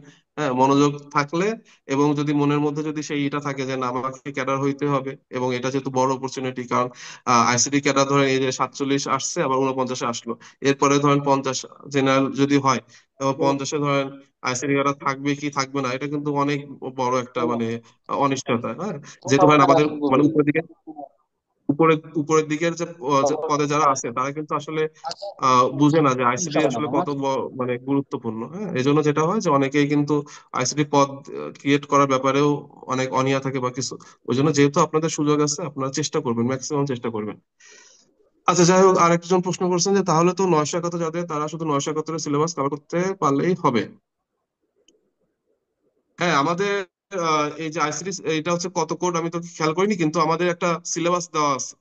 হ্যাঁ, একটা সিলেবাস আছে, সেই সিলেবাস অনুযায়ী হচ্ছে আপনার ওই এমসিকিউ প্রশ্নটা হবে। হ্যাঁ, আমি পরের দিন হয়তো সিলেবাসটা নিয়ে আলোচনা করবো, যেদিন যেদিন আমি মানে ক্লাসটা পাবো, ওই দিন হয়তো সিলেবাসটা নিয়ে আলোচনা করে দিব, সমস্যা নেই। তবে এই সবারই আপনার একই একই প্রশ্ন, আপনি ট্রিপলি হয়েছেন বলে যে আপনার অন্য কোনো প্রশ্ন দিবে এরকম না, একই প্রশ্নতে ট্রিপলি, আইসিটি, সিএসসি সবারই একটাই কোড থাকবে। মানে যে যে কোডে হচ্ছে আপনি পরীক্ষা দিবেন, সেই কোডটা হচ্ছে একই, কিন্তু সাবজেক্ট কোড আলাদা। যে আপনি ট্রিপলি হলে আপনার একটা সাবজেক্ট কোড থাকবে, আর সিএসসির একটা, আইসিটির একটা সাবজেক্ট কোড আলাদা হবে। তবে আপনার পরীক্ষা যেটা দিবেন, এমসিকিউ প্রশ্ন যেটা, ওইটা আপনার একই প্রশ্ন হবে। হ্যাঁ, যে আইসিটি ক্যাডারের জন্য। আমার মনে হয় আপনি আরো বুঝতে পারছেন। আচ্ছা, আর যেহেতু কোনো প্রশ্ন নাই, তাহলে আমার মনে হয় আমরা শেষ করি, যেহেতু পার্টিসিপেন্ট আস্তে আস্তে কমে যাচ্ছে, 41 জন চলে আসছে। আর 2-1 মিনিট থাকলে সবাই চলে যাবে মনে হয়। আচ্ছা, তাহলে আজকের মতন আমার মনে হয় শেষ করি। হোস্ট কে আছেন? আচ্ছা ভাই, এখানে মনে হয় একটা কনফিউশন তৈরি হয়েছে যে আচ্ছা প্রশ্ন আচ্ছা, আসলে হ্যাঁ আমি কিন্তু ওই একটা প্রশ্ন কি আসলে একটাই হবে নাকি এটা অনেকে জানতে চাচ্ছে যে আমাদের প্রশ্ন সার্কুলারে একটাই হবে দেওয়া। কিনা? হ্যাঁ, আমি যতদূর দেখলাম তো। না আমার আমার উম, একটা ইয়ে আছে ভাই, সেটা হলো যে উম, প্রশ্নের আমাদের কোড দেওয়া আছে হলো তিনটা কোড, তিনটা কোডের কিন্তু তিনটা আলাদা আলাদা সিলেবাস আছে। তো আচ্ছা আচ্ছা, তিন তিনটা করে তিনটা সিলেবাস আছে।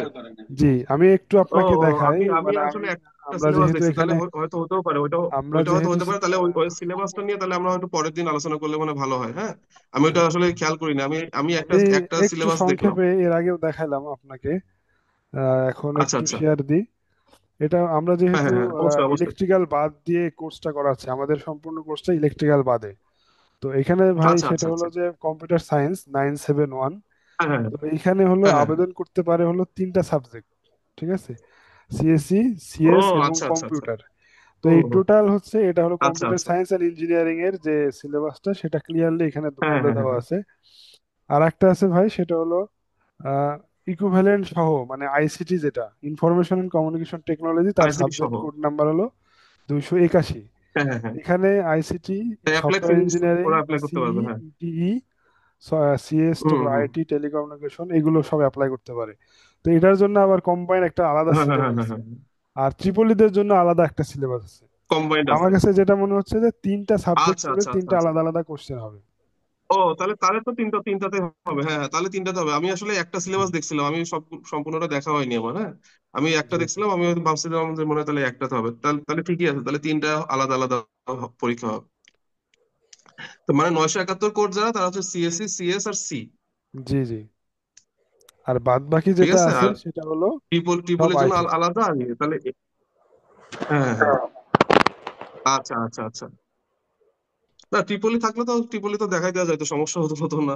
ট্রিপলি কেউ যদি থাকে দেখতে পারতো, সমস্যা হতো না। আচ্ছা, যাই হোক, সমস্যা নেই। এখন যেভাবে কোর্স সাজানো হয়ে গেছে ওইভাবে চলুক, সমস্যা নেই। আচ্ছা, তাহলে আমার মনে হয় যে আজকে আমরা মনে হয় সমাপ্ত করি। হ্যাঁ, আমারও একটু একটু কাজ আছে, অনেক সময় হয়ে গেল আসলে। জি জি। তো হম হম হম। ধন্যবাদ আসলে ভাইকে, কথা আমাদের বলতে শুরু আসলে করলে দেখা যায় কি মূল্যবান। যে বিভিন্ন জিনিসপত্র চলে আসে তো সামনে, ওই জন্য শেষ করতে একটু দেরি হয়ে গেল। জি, তো ভাইকে জি অসংখ্য জি। ধন্যবাদ আমাদের সময় দেওয়ার জন্য।